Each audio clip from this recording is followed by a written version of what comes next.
Hey everyone, hope you're settling in. Tonight's story is one that will stay with you.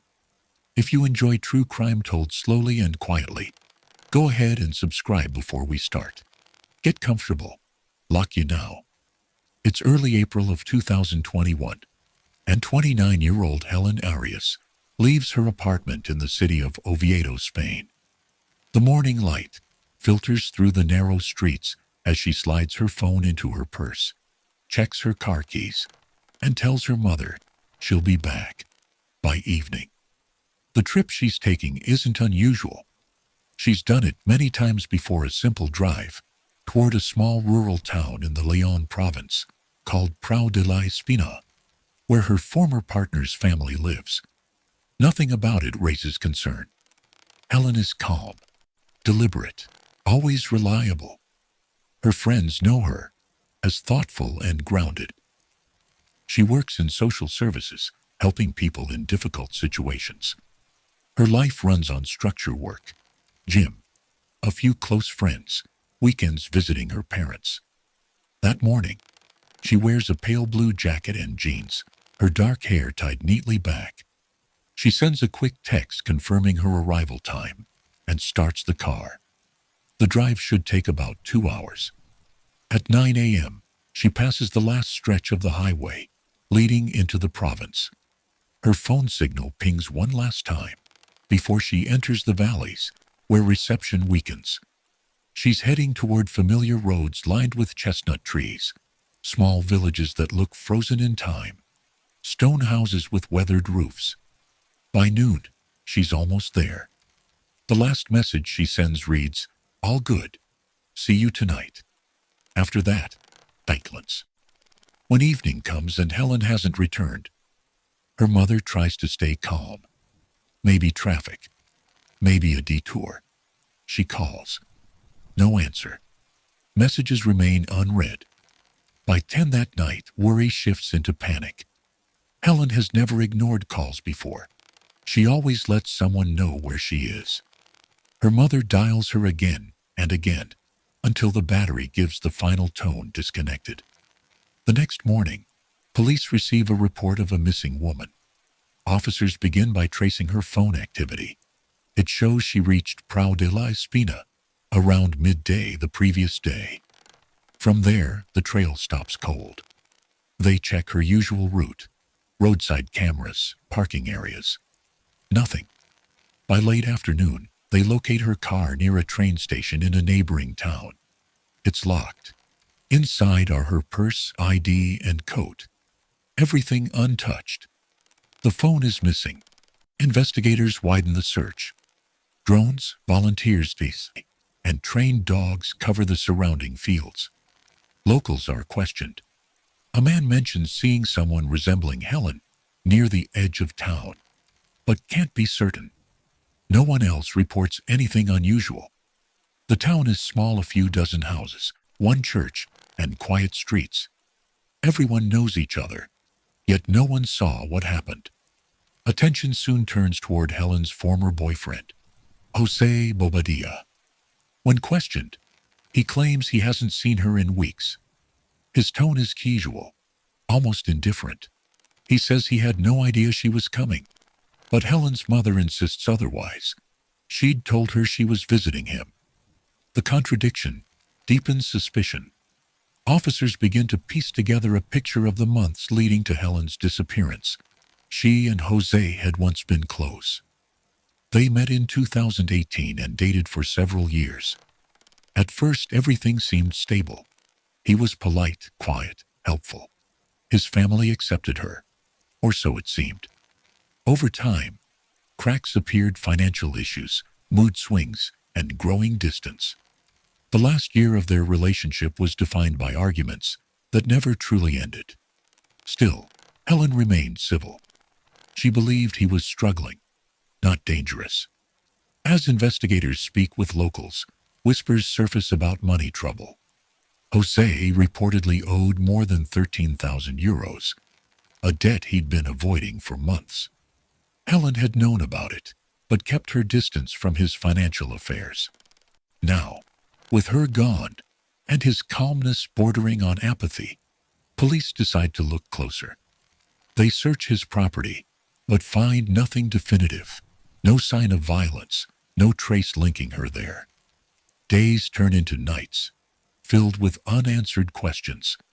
Posters with Helen's photo appear on shop windows, lampposts, and social media. Friends organize vigils. Volunteers comb the surrounding hills, calling her name through mist and rain. Nothing. It's as though she's vanished into thin air. By the fourth day, pressure mounts. Journalists arrive. Neighbors whisper about what might have happened in the quiet town. Investigators, exhausted and muddy, recheck areas already covered. A small group of volunteers moves toward a ravine just beyond the main road, steep terrain covered in dense brush. One of them notices broken branches leading down the slope. At the bottom, hidden under leaves and debris, they see fabric. And then they see her. Police seal off the area instantly. The discovery changes everything. What began as a missing person case has become a homicide. The forensic team arrives under gray skies. Cameras flash, evidence markers dot the ground. It's quiet, except for the wind through the trees. The realization settles in someone brought Helen here. And whoever did knew exactly what they were doing. The rain begins again, faint but steady. The discovery site sits less than 1 mile from the edge of Prau de la Espina, a quiet village where time moves slowly and everyone notices newcomers. Yet somehow, no one noticed what happened to Helen. The ravine where she was found is narrow, surrounded by thick brush and uneven rock. From the road, it looks like any other patch of countryside, a place people drive past every day without a second glance. By the time forensic teams finish their first sweep, the rain has washed away most surface traces. Still, there is evidence. Tire marks near the edge of the dirt path, footprints leading to the slope, then disappearing into mud. Plastic ties scattered among leaves, the kind used for bundling cables. A torn piece of cloth caught on a branch. Nothing spectacular, yet together these details tell investigators the scene was staged, not spontaneous. Someone moved her here. The medical examiner works under a temporary tent, lit by flood lamps. She notes bruising around Helen's wrists, linear marks suggesting restraint. The cause of death appears to be asphyxiation. A secondary injury on the side of the skull, blunt trauma, likely inflicted before death. That means there was a confrontation. Someone hit her, then ended her life. Time of death, early afternoon on April 7th, roughly 1 to 2 hours after her phone went silent. As word spreads, reporters descend on the town square. Microphones, tripods, flashing cameras. The villagers shrink away from attention, answering questions with careful silence. It's not fear of the police, it's fear of involvement. In places like this, people protect their own. Detective Lopez, head of the regional homicide unit, calls his team into a small command post set up in the local school gym. Maps line the walls, red pins marking every known sighting, every possible route. He speaks quietly but firmly. The key, he says, lies between noon and 1 p.m., when Helen's phone stopped transmitting. If they can reconstruct those 60 minutes, they can find who did this. They start by reviewing her digital footprint. The last message Helen sent was to her mother, short, ordinary, no sign of distress. Her banking records show no transactions after 11:30 a.m.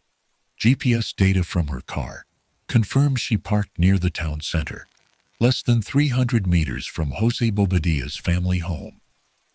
That's enough for investigators to request a full forensic search of the property. When officers arrive, Jose stands outside waiting. He doesn't look surprised. He tells them again he hasn't seen Helen in weeks. Inside, the house feels strangely sterile. No clutter, no signs of a recent visit. But in a small utility room near the back, technicians find faint stains on the concrete floor. They swab them. label the samples, and take photographs. At first glance, the marks could be anything: paint, rust, spilled liquid. Still, they bag everything. Experience has taught them that answers often hide in the smallest details. That night, under sodium yellow streetlights, neighbors whisper across fences. Some recall seeing Jose's car, parked at odd hours. Others mention hearing movement, late at night. Nothing solid, nothing actionable. Yet beneath the murmurs runs a quiet certainty. This tragedy didn't come from outside. It came from within their own circle. By morning, the first lab results arrive. The stains from the utility room test positive for human blood. The DNA profile matches Helen Arias. That confirmation strikes through the investigation like lightning. Police detain Jose for questioning. At the station, he sits with his arms folded, gaze fixed on the table. He insists he's innocent.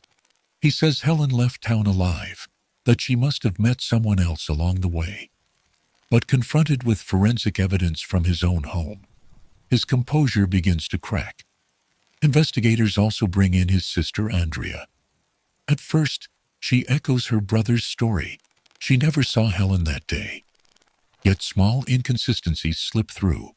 The timing of phone calls, a mention of cleaning supplies purchased after Helen vanished. When asked directly whether she helped move the body, she freezes. A long sequence follows. Then she asks for water.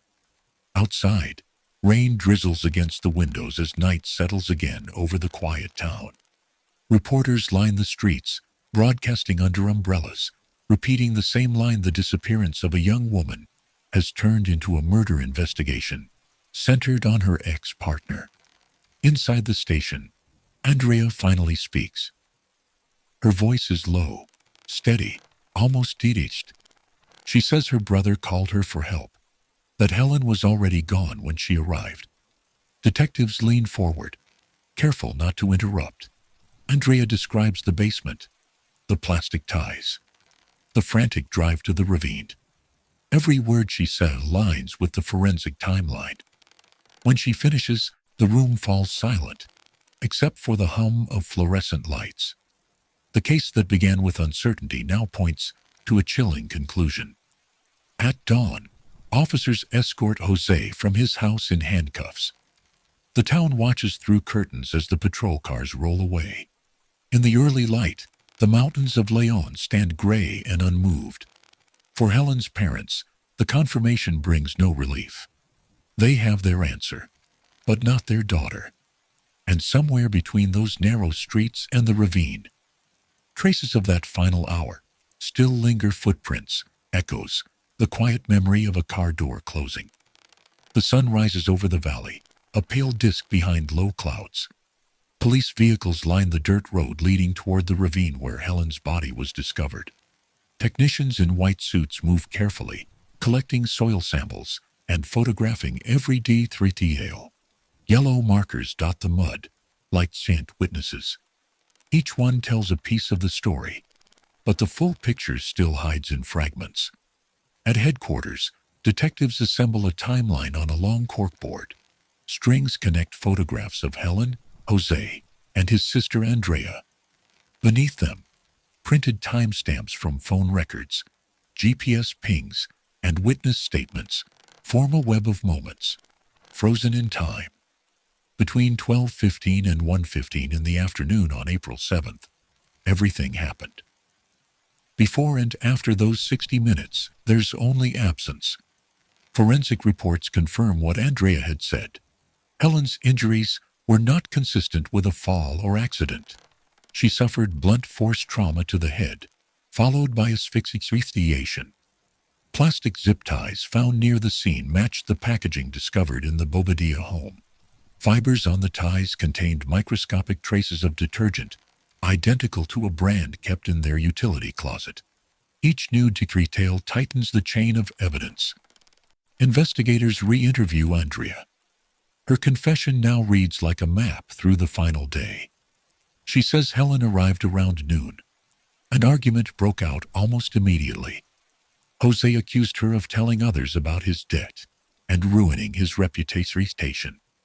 When Helen tried to leave, he struck her. Andrea heard the noise from another room and rushed in.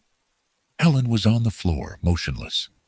Jose panicked, saying it was an accident. Then came the request she couldn't refuse. "Help me move her." Together they wrapped Helen's body in a sheet and loaded it into Jose's car. Andrea remembers the drive headlights off, winding roads, a heavy silence broken only by rain against the windshield. At the ravine, they carried the body down a slope and covered it with branches and leaves. It took less than 15 minutes. She insists she didn't see what happened before that moment, that she thought her brother only wanted to hide the evidence of a fight. Detectives listen, expressionless. They've heard similar stories before, people convincing themselves that helping isn't the same as harming. Yet Andrea's account lines up too perfectly with the forensic record to dismiss. She describes the exact position of Helen's body, the broken branches, even the discarded pieces of cloth. Her words match the photographs frame by frame. Back at the station, Jose remains uncooperative. When confronted with Andrea's statement, he leans back in his chair, jaw clenched. "She's lying," he says quietly.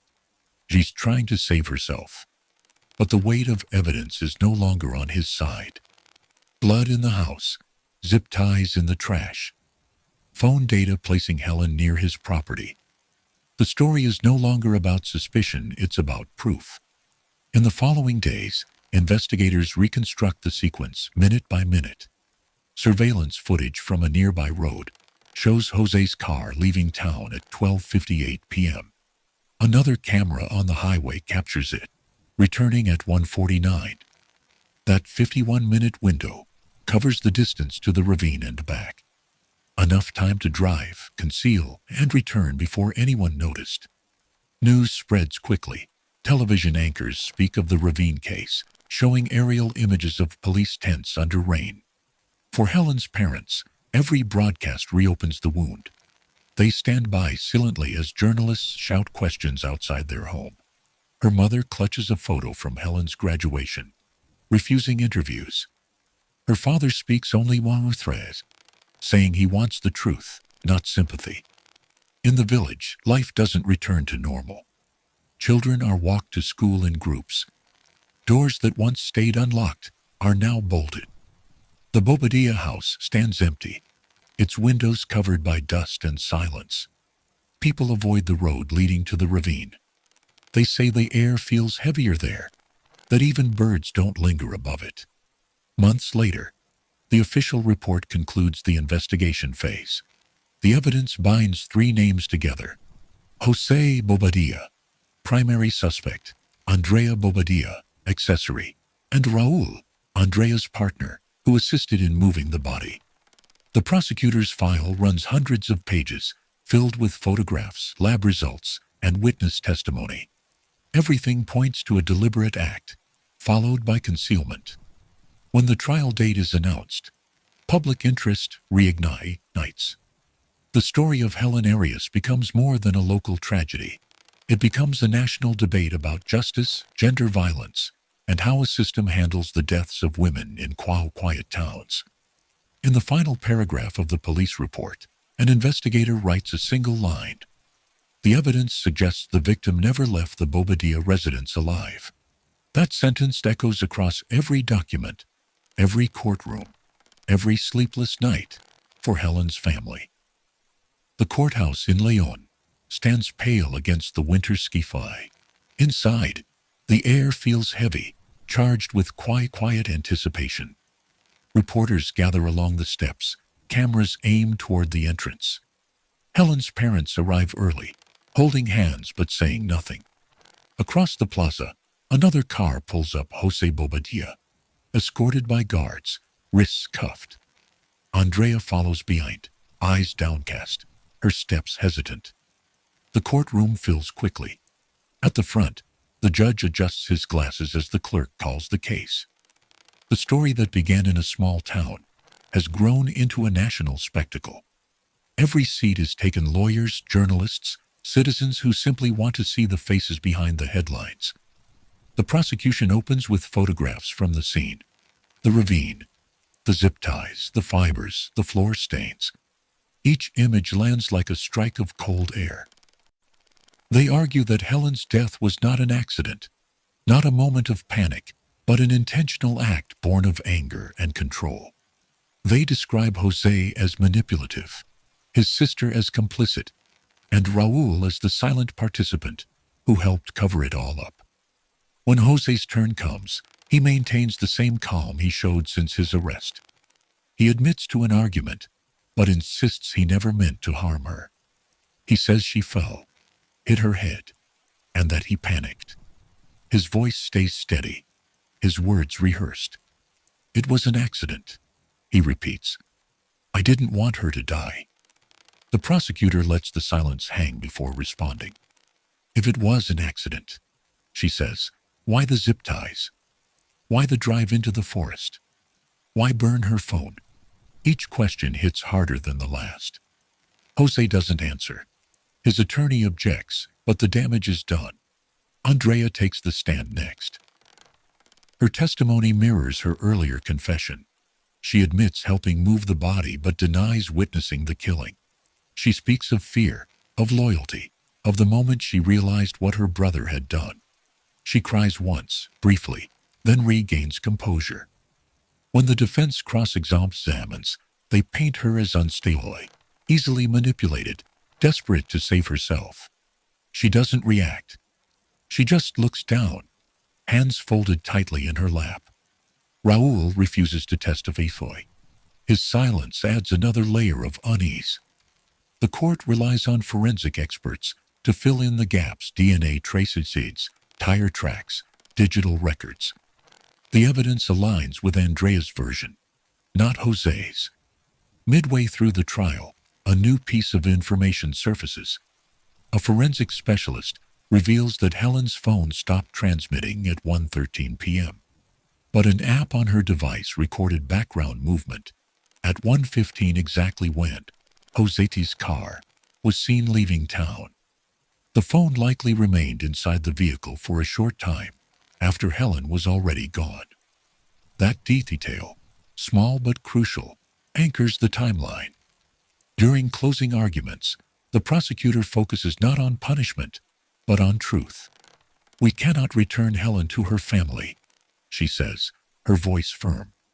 "But we can make sure her silence is not rewritten as an accident." When the verdict is read, the room stands still. Jose Bobadilla, guilty of unlawful killing and concealment. Andrea Bobadilla, guilty of accessory involvement. Raul, guilty of aiding and disposal of the body. Sentences: 25 years, 8 years, and 6 years respectively. Helen's mother weeps quietly, a sound that fills the hall more than any speech. Outside, cameras flash as the convicted are led away. Reporters shout questions, but none of the three look up. For a moment, it seems justice has spoken. Yet even as the crowd disperses, whispers begin: appeals, procedural errors, conflicting testimonies.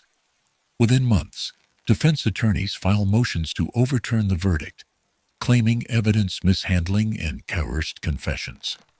The case that brought closure to one family now reopens under the banner of doubt. Jose's lawyers argue that Andrea's statement was made under pressure, that forensic results were inconclusive. They ask for a retrial. And in a system already stretched thin, the request is granted. As the new proceedings begin, Helen's parents return to the same wooden benches, forced to relive every detail. They listen to lawyers debate the color of fibers, the angle of bruises, the reliability of memory. Each hearing feels like erasing her all over again. In the end, truth becomes fragile, something bent by argument and shaped by influence. What began as evidence turns into opinion. What once felt certain begins to slip through the cracks. The retrial begins on a gray morning in early spring of 2023. The same courtroom, the same faces, but this time the energy feels different. Cameras crowd the hall once more. But the mood isn't of curiosity, it's disbelief. People remember the verdict from a year before. The images, the grief, the closure. They came expecting finality. Instead, the case is back open, as though time itself had been rewound. Helen's parents sit quietly in the front row. Her mother clutches a photograph in both hands. Her father stares straight ahead, unmoving. Across the room, Jose enters wearing a pressed shirt. No handcuffs, a faint half-smile breaking through his calm expression. Andrea and Raul, still serving their sentence, are brought in under guard to testify again. The judge reminds everyone that decorum must be maintained. The defense wastes no time reshaping the narrative. They call into question nearly every element of the original case. They claim the DNA samples were contaminated, that the zip ties were common household items, and that Andrea's original statement was made under duress. Their argument is not built on innocence, but on doubt. They only need to show that certainty no longer exists. Andrea takes the stand again, but this time she's changed. Her tone is uncertain, her words restrained. She says she doesn't remember details clearly, that she was confused during interrogation, that police pressured her to confess. The courtroom listens in stunned silence. Even the prosecutor seems frozen, unsure whether to interrupt or let her unravel. When Raul is called, he echoes her new position. He claims he was present, but unaware of what really happened. He insists that Jose never mentioned violence, that he believed they were disposing of something unrelated. The shift is complete. The two witnesses who once anchored the case now retreat into fog. The defense calls its final witness, a forensic consultant hired privately. He questions the validity of the autopsy, suggesting the cause of death might have been misinterpreted. He points out that asphyxiation leaves limited post-mortem signs, that blunt force trauma could have been the real cause, and that no conclusive proof exists linking Jose's hands to either injury. It's a technical argument, clinical and cold, but it plants seeds of uncertainty. Days stretch into weeks. Public interest fades into frustration. The media covers the retrial, but with less fervor. It's no longer a story about a victim seeking justice. It's about a system caught in its own contradictions. Commentators argue on television panels about evidence handling and judicial politics. Has justice become a matter of endurance? In closing statements, the prosecutor pleads for conviction. "We cannot let manipulation erase facts," she says. This case is not about technicalities, it's about responsibility. But the defense counters smoothly. "You can't imprison a man for doubt," their lawyer says. And everything about this case is doubt. When the verdict comes, the air in the courtroom turns still. The judge's voice is level, emotionless. Insufficient evidence. The court finds the defendant not guilty. The words hang in the air like smoke. Helen's mother gasps, then stands abruptly, tears breaking through silence. Her father places a hand on her shoulder, but she shakes it off and walks out. Reporters swarm the steps, their microphones catching fragments released today. Acquitted. Controversial ruling. Outside, protesters gather by evening. Candles flicker along the courthouse walls. Signs read, "Justice for Helen. No more silence." She cannot speak, but we can. People chant her name until rain begins to fall. In the following days, opinion divides sharply. Some call the acquittal a failure of justice. Others cite due processes. The prosecutor appeals, but the higher court declines to reopen the case. The ruling stands. Jose Bobadilla walks free. He disappears from public view within weeks. No interviews, no statements. The Bobadilla house remains empty, its shutters closed. Andrea and Raul continue serving their reduced sentences in silence. For Helen's parents, The end feels worse than the beginning. Closure has been replaced by a hollow ache that words can't fill. The official record now labels their daughter's death as unresolved and absence without accountability. Months later, her mother visits the ravine again. The leaves have regrown, covering the ground where investigators once stood. She places a single white flower near the spot where her daughter was found. No cameras, no press, no police, just a quiet promise, whispered into the wind. "They may forget your case," she says softly, "but I won't let them forget you." In the heart of Kathmandu, Nepal, the Mahit family name carried weight. They were wealthy, respected, and admired for their influence. The father, Kamal Bahadur Mahit, owned several successful businesses. His wife, Pushpa, managed their social calendar with quiet grace. Their eldest son, Ujwal, was a well-known sound producer, credited on popular national songs. The younger son, Praal, was soft-spoken, educated, and ambitious. Together, they represented the kind of family that others envied: successful, tight-knit, and untouchable. At least, that was how it looked from the outside. When 21-year-old Anja Lama first met Praal, it seemed like the fight. She came from a humble background in the industrial town of Hatauda.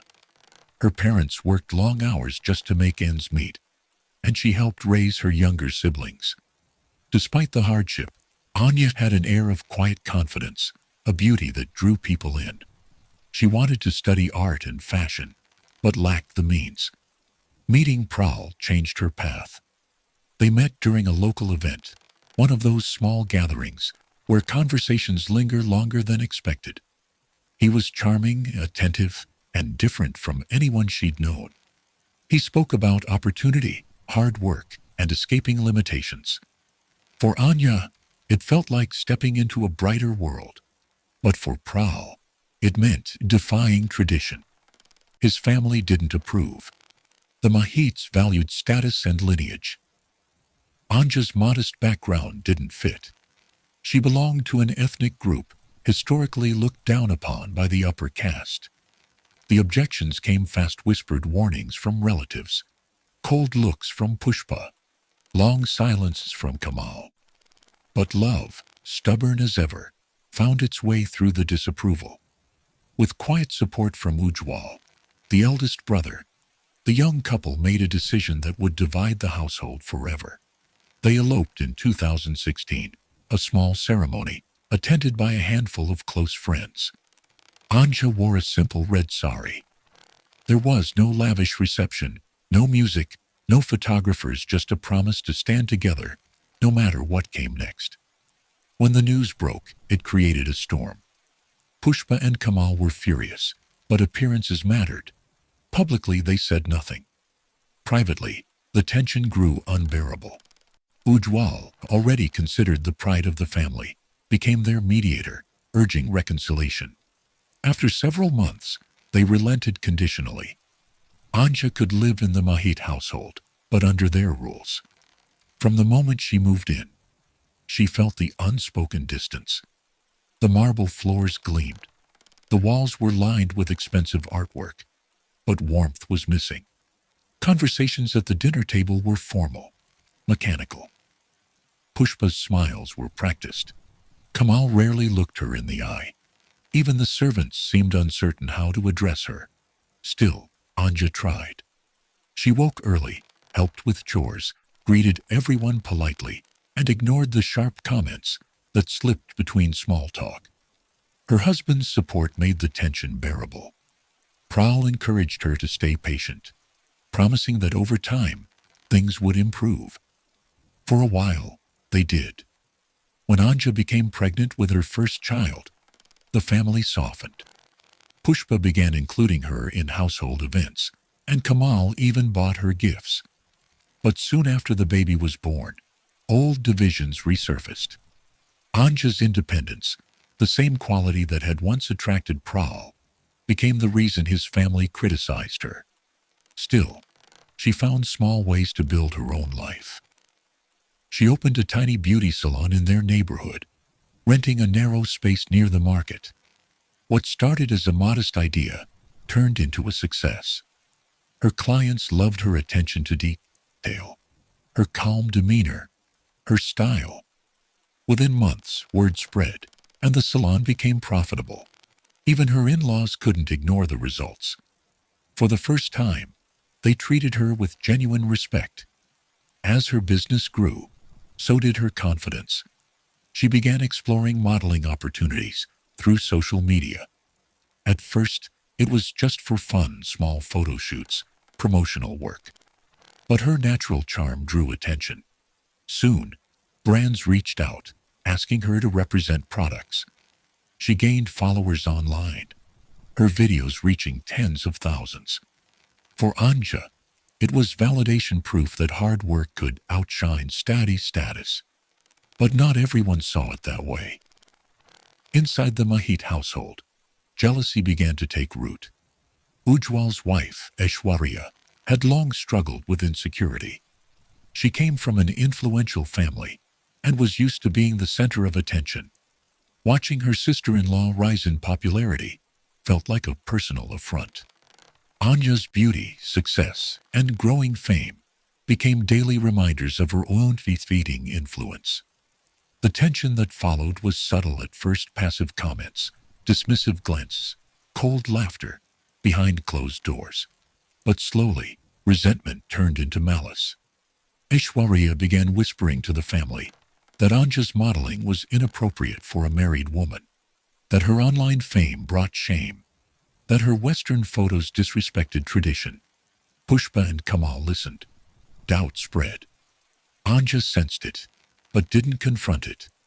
She had learned that silence was safer than argument. By 2019, the family dynamic had changed completely. What once looked like a perfect household had become a web of hidden rivalries and unspoken hostility. Anja's success shone brightly, but beneath it, shadows moved: jealousy, resentment, and pride, each waiting for the right moment to strike. And that moment was coming. By early 2018, Anja Lama Mahit's life looked like a dream written in bright colors. Her salon thrived. Her modeling career blossomed. Magazines began calling her the face of modern Nepal. She was graceful on camera, careful with words, and humble enough to remain likable. Every new photo shoot drew more attention, and soon international agencies were reaching out with offers. At home, however, admiration was turning into something darker. Aishwarya, her sister-in-law, could barely hide her bitterness. Once known for her poise, she now seemed consumed by envy. She compared outfits, criticized Anja's work, and made quiet remarks about appropriate behavior. When friends came to visit, Aishwarya often changed the topic to Anja's fame, pretending to praise her while twisting every compliment into insult. What made it worse was that the rest of the family seemed to notice but said nothing. Pushpa began to keep her distance. Kamal spent more time away. Even Pral, who had always defended his wife, grew silent. He wanted peace, not confrontation. That silence, meant to protect, became the perfect cover for resentment to thrive. Anja sensed the shift. She told her parents about it over the phone, saying that the household felt colder now, that she wasn't sure whom to trust. Her mother told her to stay calm, to focus on her goals and ignore jealousy. Your kindness is your strength, she reminded her. So Anja smiled through the tension, posting cheerful photos online, pretending everything was fine. Then came her big break. A modeling agency in Kathmandu invited her to participate in a national campaign: billboards, television spots, and a feature in a fashion magazine. The exposure was massive. For Anja, it was proof that all the struggle, all the judgment, had been worth it. But the celebration in the Mahit household was subdued. One evening after the campaign launch, Aishwarya confronted her. The words were quiet, but sharp. "Do you think this makes you better than us?" she asked. Anja, stunned, didn't reply. The argument spiraled fast, accusations about pride, about disrespecting tradition, about embarrassing the family name. Prowl walked in halfway through and tried to de-escalate, but the damage was done. From that night, nothing was the same. The family's dinner table became a battlefield of silence. Ujwal's health, already fragile due to his hearing loss, worsened. He stopped working and spent his days at home, listening to his wife's grievances, he says. Aishwarya fed him constant venom stories of how Anja disrespected their parents, how she planned to move abroad and abandon the family. Ujwal, dependent and frustrated, began to believe her. Anja noticed the change in him. He stopped greeting her, avoided eye contact, muttered under his breath when she passed. Still, she refused to hate him. He's sick, she told Prowl. He's just confused. She had no idea how deep that confusion was becoming. As months passed, Anja and Prowl began planning to move to Canada. It was a shared dream, a new life, new work, a fresh start away from all the tension. They saved money quietly, filled out visa paperwork, and told no one except Anja's parents. But Aishwarya found out. She overheard a phone call, and within hours the entire household knew. The reaction was explosive. Pushpa cried, saying she couldn't bear losing another son. Kamal argued that family came before ambition. Ujwal shouted that Anja was tearing the family apart. Prowl tried to reason with them, saying it wasn't permanent, that they'd return once things settled. But no one listened. That night, Anja sat on the balcony, looking out over the city lights, her hands trembling. She thought about how far she'd come from a small village to a glamorous career, yet somehow the world around her had shrunk. Every smile now hid hostility. Every word carried a hidden edge. A week later, Aishwarya confronted her again, this time in front of the family. She accused Anja of being selfish, manipulative, and disloyal. The argument turned cruel. Ujwal, fueled by anger and his wife's words, told Anja that she was destroying his family and that she would pay for it one day. The words chilled the room.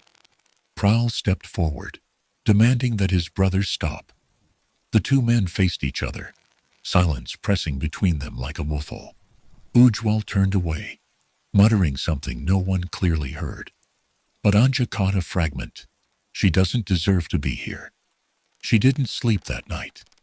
She told herself it was just anger, that words were wind. But deep inside, something shifted. For the first time, she felt uneasy in her own home. The next morning, she messaged her parents again. "Things are worse," she wrote, "but we'll leave soon. Maybe in a few weeks." She didn't know that the countdown to her final day had already begun. May 9th, 2019. It's a warm afternoon in Kathmandu. The Mahet household feels strangely calm. Sunlight filters through lace curtains. The faint hum of traffic drifts in from the main road. Pushpa, the matriarch, isn't feeling well and has gone to rest. Ujwal sits upstairs in his room, silent, withdrawn, his mind steeped in resentment. Below, Anja moves through her daily routine, tending to plants on the balcony, watering them carefully, humming softly to herself. She doesn't know that this will be her last moment of peace. For weeks, Ujwal's anger had been building like a storm. He blamed Anja for everything, for his wife's bitterness, for his own unhappiness, for the family's unraveling. In his fragile state, jealousy and resentment had twisted into something monstrous. And the whispers from Aishwarya, his wife, had turned poison into purpose. That morning, she had told him once again that Anja was preparing to leave, that she and Prowl were abandoning them forever. She said Anja wanted to humiliate him, to show the world that she was the true success in the family. Ujwal said nothing, but something inside him broke. He walked through the house quietly, looking at old photos, the family smiling, the house full of life. Then he went to the kitchen and found what he was looking for. Not a regular knife, Something larger, heavier, a kukri, a traditional curved blade. He turned it in his hands, the light glinting along its edge, and carried it upstairs. Meanwhile, Anya returned inside, setting down her watering can. She checked her phone, smiling at a message from her husband. He was at work, promising to come home early. She lay down on the bed, scrolling through social media, watching her latest modeling video climb past 50,000 views. For a moment, she felt proud, happy even. Then, footsteps. Slow, deliberate, approaching her room. When she looked up, Ujwal was standing in the doorway. His eyes were blank, his posture rigid. "Do you need something?" she asked gently, but not sensing the danger yet. He didn't answer. He stepped closer, raising the kukri slightly. It took her a second to understand. When she did, she gasped and tried to shield herself with her arms. The first strike severed her hand. The second, her leg. The next few were merciless. The sounds that followed were inhuman, a mix of shock, pain, and disbelief. Pushpa woke from her sleep upstairs, confused by the noise. When she entered the hallway and saw her son, drenched in blood, she froze. Ujwal turned toward her, his voice eerily calm. "It's done," he said. He didn't run. He didn't hide. He simply walked to her room, sat on the edge of her bed, and stared at his hands. Moments later, he asked her to call his father. When Kamal arrived, the scene inside the house was unbearable. Anya lay motionless, her body unrecognizable. Her younger brother, who had been staying with them to study, sat outside the house in shock, his face pale, his hands trembling. He couldn't speak. He had seen the aftermath. Pushpa and Kamal made a single call, not to an ambulance, but to the police. They didn't tell the truth. They said there had been an accident. But when officers arrived, it was clear there was nothing accidental about it. Detectives entering the master bedroom found the kukri still stained. Ujwal was sitting calmly, whispering to himself. "She wanted to leave us," he said over and over. His clothes were soaked in blood. On his hands, a deep cut across one finger, self-inflicted during the frenzy. He confessed almost immediately. "I killed her," he told the officers, his tone flat. "I had to." The news hit the city within hours. "Model slain inside elite family home," headlines read. Crowds gathered outside the Mahit residence. Cameras flashed. Everyone wanted to understand how something so brutal could happen in such a refined, respected household. Aishwarya disappeared from sight. She avoided police for several days before appearing with a lawyer. She denied any involvement, claiming her husband's mental instability caused everything. But the investigators had questions. They found messages, arguments, and months of manipulation, enough to suggest she had fueled his rage. Still, the only person who admitted guilt was Ujwal. He told the police everything, step by step, without emotion. His confession chilled the room. He said he had watched Anya water her plants, had waited until she went to her room, had chosen the moment when no one else could interfere.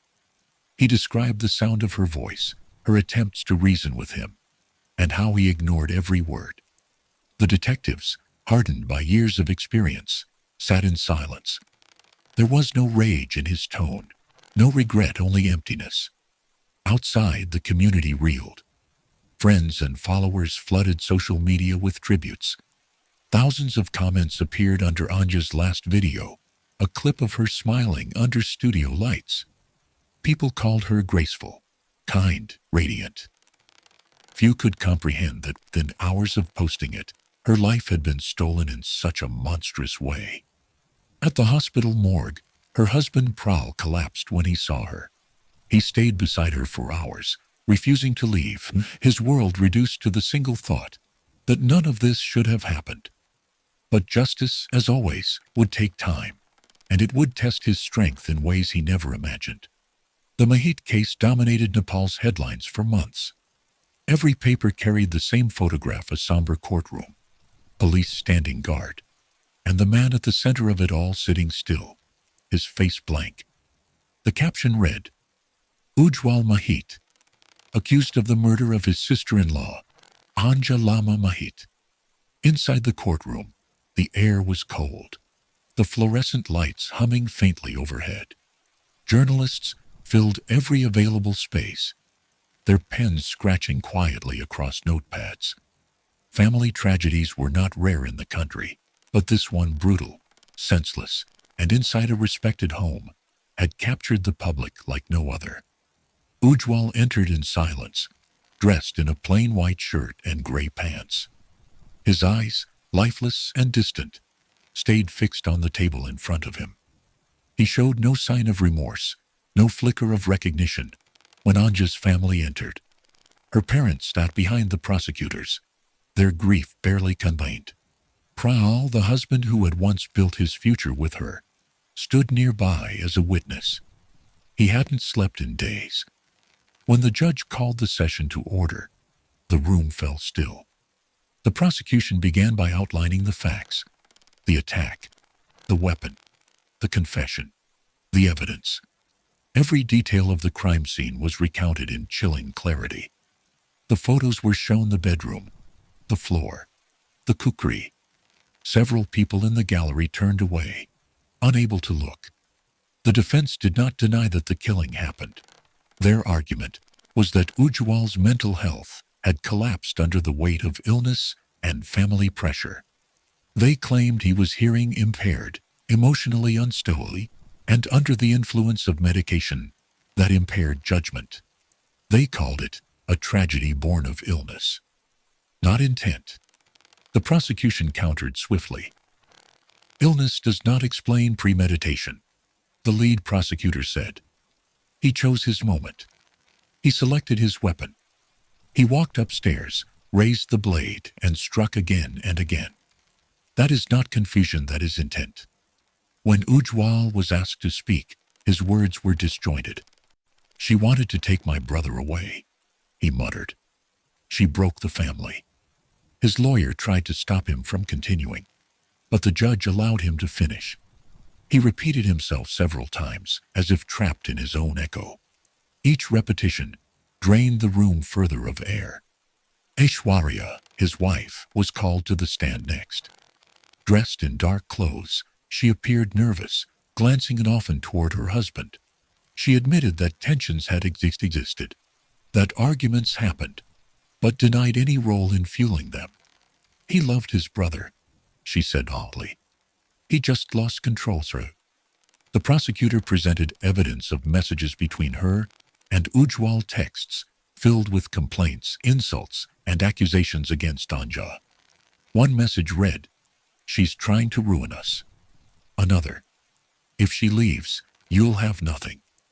Aishwarya claimed the words were just expressions of frustration, not incitement. Outside the courtroom, crowds gathered daily, holding photographs of Anja, lighting candles, demanding accountability.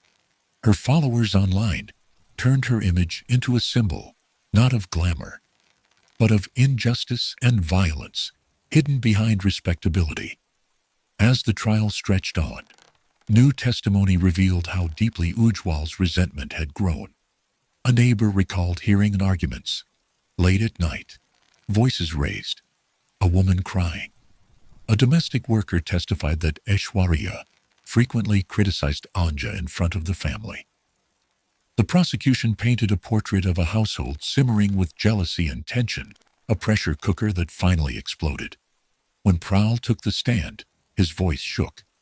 "I loved my brother," he said. "I would have helped him. He could have come to me for anything.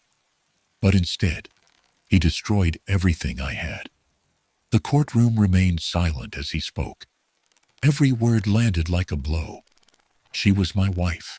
She was kind to all of them. And they killed her. The verdict came after weeks of testimony and endless media speculation. The judge's words were measured, his tone restrained. "The evidence demonstrates clear awareness of action and consequence," he said. "Therefore, This act cannot be excused as insanity or commotion. It was deliberate. Ujwal Mahit was sentenced to life imprisonment without the possibility of parole. His parents, silent throughout the trial, wept quietly when the judgment was read. For them, it was the loss of 2 children, one dead, one imprisoned. Outside, reporters rushed to capture reactions. Anja's parents said little. Her mother only whispered, "Justice is late." But it came. But the story did not end there. Within weeks, Ujwal's lawyers filed an appeal, arguing diminished capacity. They claimed the court had ignored psychiatric evidence. They wanted a retrial, a second chance to rewrite the narrative. And behind the prison walls, Ujwal waited, expressionless, his silence as haunting as his guillotine. The courtroom was quieter during the appeal. Gone were the crowds, the reporters, the flashing cameras. What had once been national outrage had faded into a weary curiosity. Justice, it seemed, had already spoken. But the defense wasn't ready to let it rest. They came armed with new arguments, new experts, and a single goal to soften the punishment. Their claim was that Ujwal Mahit's mental state had deteriorated long before the killing. They described a man consumed by illness, made volatile by medication, and the loss of his hearing. They argued that his sense of reality had fractured, that his actions were not the product of conscious choice, but of psychological collapse. The court ordered another evaluation. Psychiatrists interviewed Ujwal for hours inside the prison. They asked about his thoughts before the attack, his feelings about Anja, his memories of that day. His answers were scattered, sometimes lucid, sometimes detached. "I wanted her to stop smiling," he said once, almost inaudibly. "She smiled too much. It wasn't fair." In their report, the doctors acknowledged a personality disorder, but concluded that he had full awareness of his actions. He understood cause and consequence, one of them testified. He was not out of control. He was in control, terrifyingly so. That statement ended the debate. The appeal was denied. Ujwal Mahit's life sentence without parole was upheld. For Anja's family, the confirmation brought a bittersweet relief. Justice had prevailed, at least on paper. But no verdict could restore what was lost. In interviews, her husband, Pral, spoke softly, choosing his words with care. "She built something from nothing," he said. "She wanted to make life better for everyone, even for them." He stayed in Nepal through the end of the proceedings, standing beside her parents at every hearing, refusing to leave until it was truly over. When the final ruling came down, he made a decision. He would leave the country not to escape, but to fulfill the dream they once shared. Months later, he boarded a flight to Canada, carrying little more than a suitcase and a small framed photograph of Anja smiling in her salon. At the airport, reporters asked if he felt justice had been done. He paused before answering. "Justice," he said, "isn't the same as peace." Back in Kathmandu, the Mahit household grew quiet. The gates stayed locked. Curtains remained drawn. The family, once a symbol of status and unity, had collapsed into silence. Pushpa and Kamal visited their imprisoned son occasionally, but the visits grew shorter each time. Neighbors said they seemed older, smaller, as if time itself had folded in around them. Aishwarya, the sister-in-law whose jealousy had lit the spark, vanished from public view. Rumors swirled that she left the country. Others said she lived quietly with relatives. She was never charged, though whispers of her influence never faded. People still said that her words were the beginning of everything, the first fracture that split the family apart. Meanwhile, Anja's name began to mean something different. Her story spread far beyond Nepal. News outlets across Asia ran documentaries about her life, describing her as a symbol of resilience and of how unchecked jealousy can destroy even the strongest families. Her social media accounts remained online, gathering comments every week from strangers around the world, people who had never met her, but felt connected to her calm, radiant presence. Years passed. Her salon remained closed, but the storefront became a quiet memorial. Someone, perhaps one of her former clients, left fresh flowers outside each month. A small note was taped to the glass. You inspired more than you knew.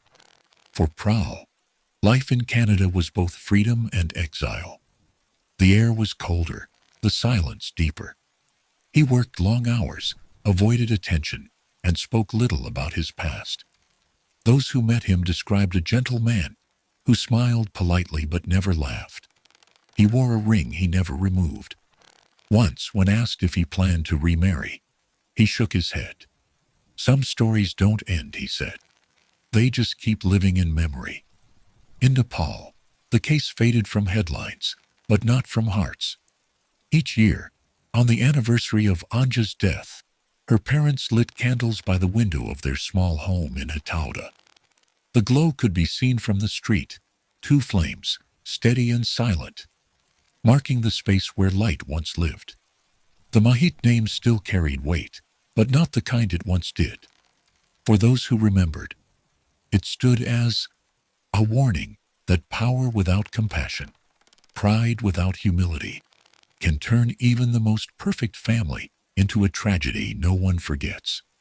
From the outside, Trevor and Alyssa Summers looked like the perfect couple. They lived in a quiet Florida neighborhood. 2 kids, a tidy home, a small boat docked nearby. They took family photos in matching outfits, posted vacation snapshots with bright captions, smiled at block parties. To everyone else, they were ordinary, maybe even enviable. But behind those smiles, the Summers marriage was unraveling thread by thread. Trevor was controlling. He liked things done his way, and he liked being right. At first, Alyssa mistook it for confidence. They met young, fell in love fast, and built a life together before either of them really knew who they were. But as the years passed, his charm began to fade, replaced by criticism and suspicion. Every decision had to be his. Every disagreement turned into an argument that lasted for days. By 2017, their marriage was more a performance than a partnership. Alyssa had learned to measure her words, to predict his moods, to move quietly when tension rose. Friends who once visited frequently stopped coming around.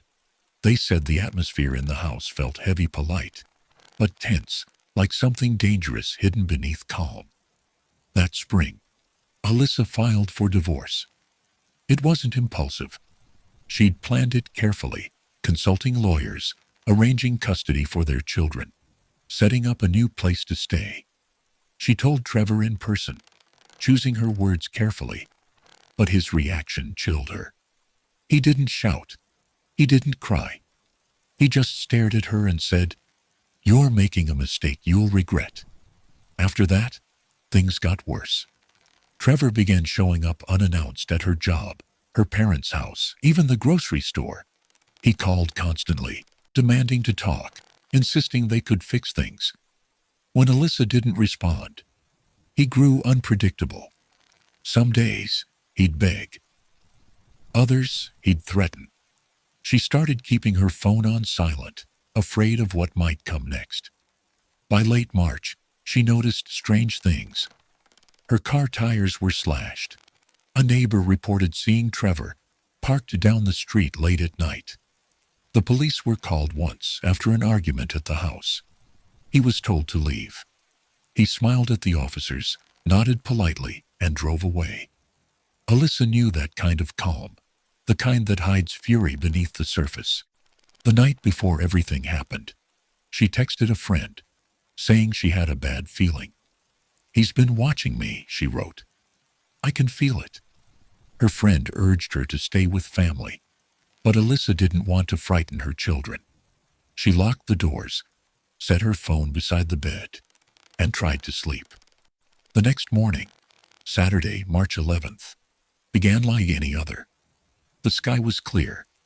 the neighborhood quiet. Her children were at her mother's house for the weekend. Alyssa spent the morning cleaning, trying to keep her mind occupied. Around 1 p.m., she stepped outside to check the mail. That's when she saw him. Trevor stood at the edge of the driveway, dressed neatly, smiling as if everything were normal. "We need to talk," he said. Alyssa froze. She hadn't seen him in days. "Please, just a few minutes," he insisted. Against her better judgment, she agreed, but only if they talked inside the car, where neighbors could see. She thought that would keep her safe. It didn't. As soon as she sat down, Trevor locked the doors. He reached under the seat and pulled out a length of rope. Alyssa's mind raced. She tried to open the door, but he grabbed her wrist, wrapping the rope tightly around it. "I just want you to listen," he said through gritted teeth. "You're going to ruin everything." Her phone buzzed in her pocket, a text from her friend, but she couldn't reach it. Trevor started the engine. "We're going somewhere we can talk," he said. "Somewhere private." Alyssa screamed for help, but the car was already moving. The neighbors heard the tires screech, but assumed it was nothing. Within seconds, the vehicle turned the corner and disappeared. For the next 24 hours, Alyssa's whereabouts were unknown. Her family called police, reporting her missing. Officers canvassed the neighborhood, but leads were scarce. The license plate was entered into the system. Alerts were sent to nearby counties. Hours passed, and fear began to take hold. By evening, investigators learned that Trevor had withdrawn cash earlier that morning. Surveillance cameras showed him buying supplies, duct tape, zip ties, and fuel. The footage made it clear. This was not spontaneous. It was planned. At midnight, an officer reviewing security footage from a toll plaza spotted Trevor's car heading south toward the Everglades. A search began before dawn, sweeping through rural roads and rest stops. Meanwhile, in a remote cabin on the outskirts of Collier County, Alyssa lay bound to a bed frame. Her wrists ached. Her voice was hoarse from crying.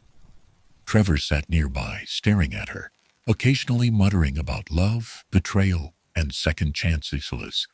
In the silence between his words, she could hear the rain beginning to fall. The cabin was small, a single-room structure hidden behind thick trees at the edge of an abandoned orange grove.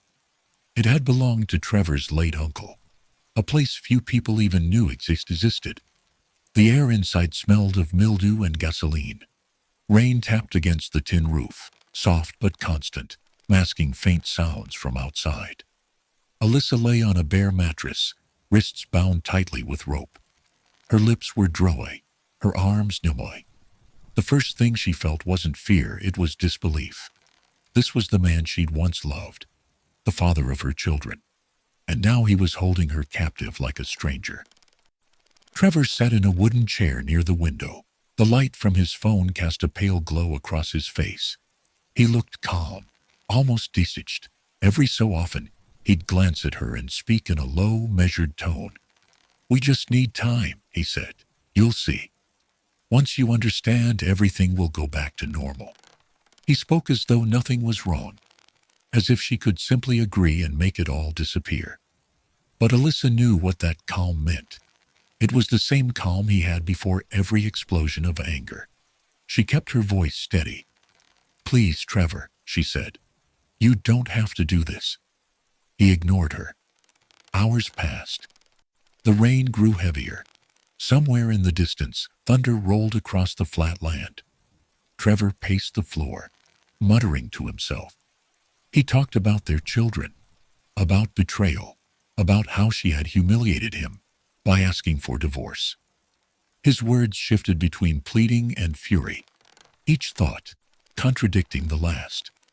Alyssa listened carefully, looking for an opening, a weakness, a chance to escape.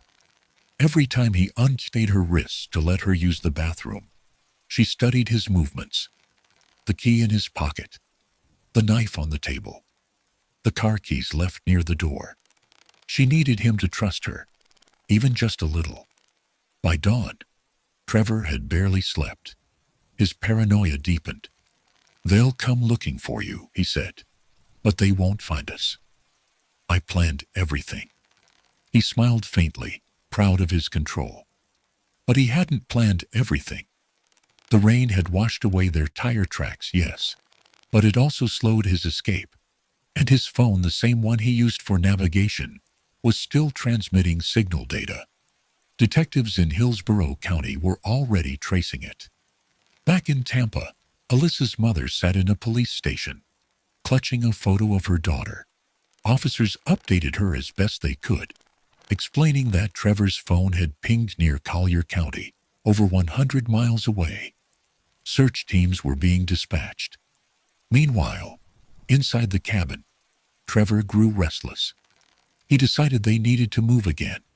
He told Alyssa to get up, then bound her hands again, tighter this time. He led her outside into the rain, forcing her into the back seat of the car. He spoke about driving to the Keys, starting a new life. Just the two of us. Alyssa realized he wasn't thinking clearly anymore. He was unraveling, unpredictable, dangerous, and desperate. As they drove through the empty rural highway, she studied the terrain. There were houses every few miles, scattered between long stretches of farmland. Her only chance was to act fast. When Trevor stopped at a gas station to refuel, he left the car running, but stepped out to pay. Alyssa's heart pounded. The ropes cut into her wrists, but she pulled against them until her skin burned. The knots began to loosen. She felt them give just enough. The door was locked, but the back window wasn't completely closed. She slid her fingers up, pressed the latch, and pushed. The gap widened. The second Trevor turned to glance at the car. She kicked the door handle from the inside. It swung open. She ran. Her bare feet slapped against wet pavement as she sprinted toward the convenience store, screaming for help. The clerk behind the counter froze for a second before grabbing the phone and dialing 911. Trevor lunged after her, shouting her name, but the sight of the clerk holding a phone stopped him. He turned, jumped back into the car, and sped off into the rain. Within minutes, deputies from the Collier County Sheriff's Office arrived. Alyssa collapsed in their arms, shaking, her clothes soaked, her wrists bleeding.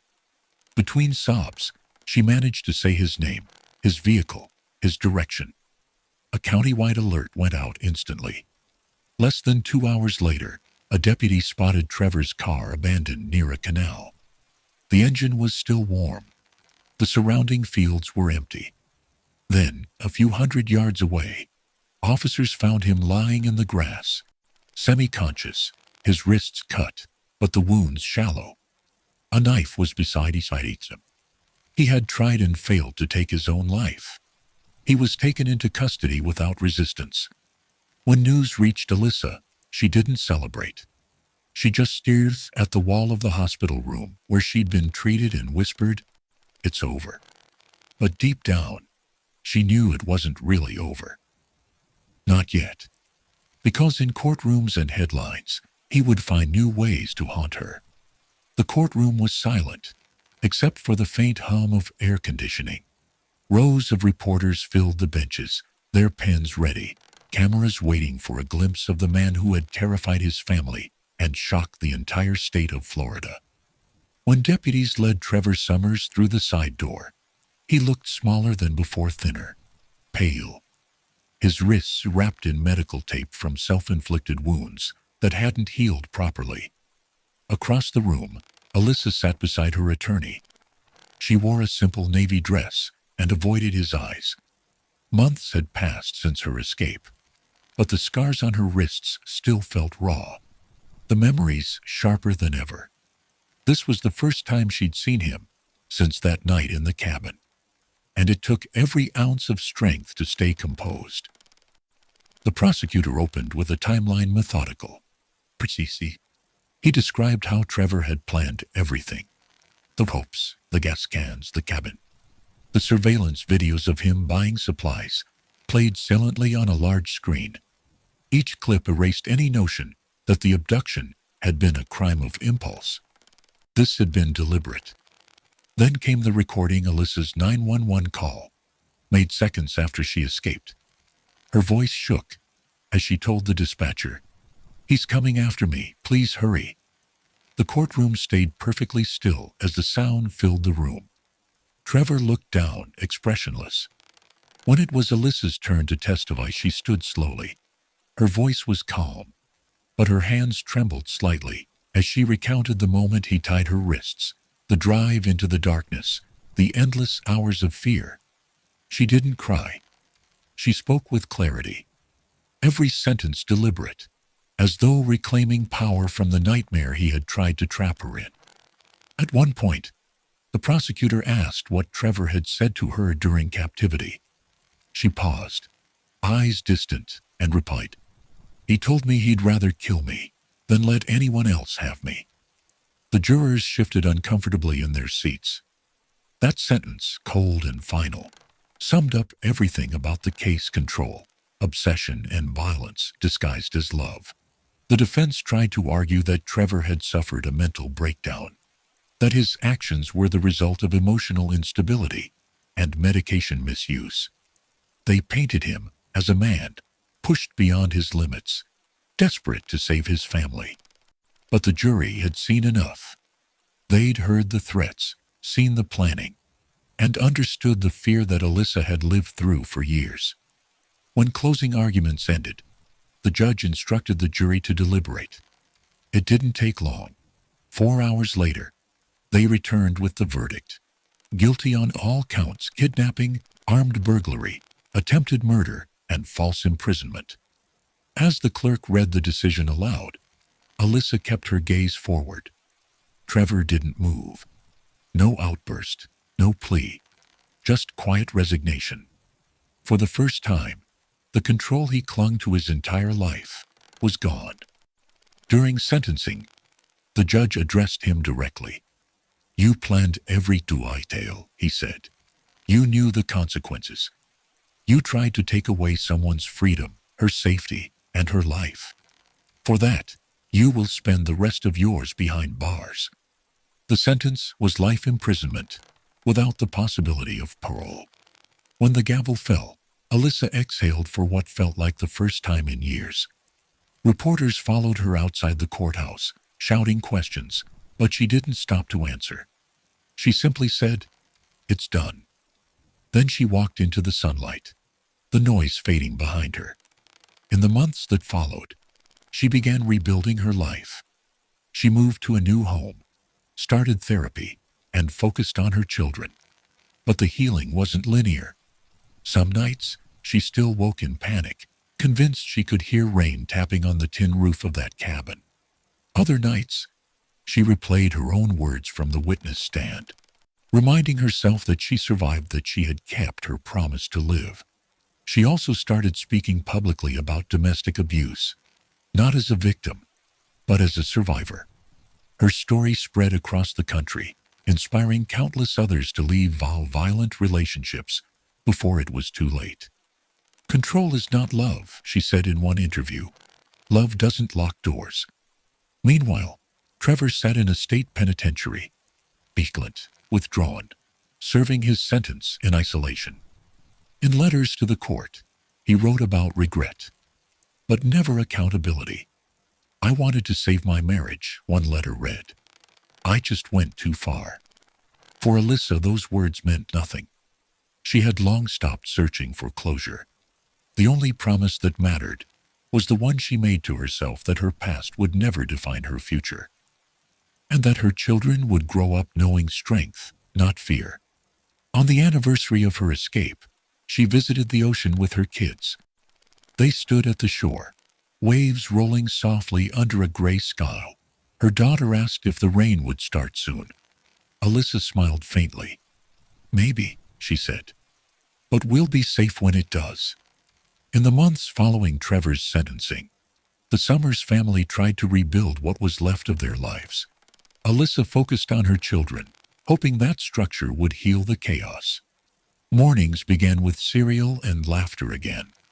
The house smelled of coffee and calm, not fear, but even in safety.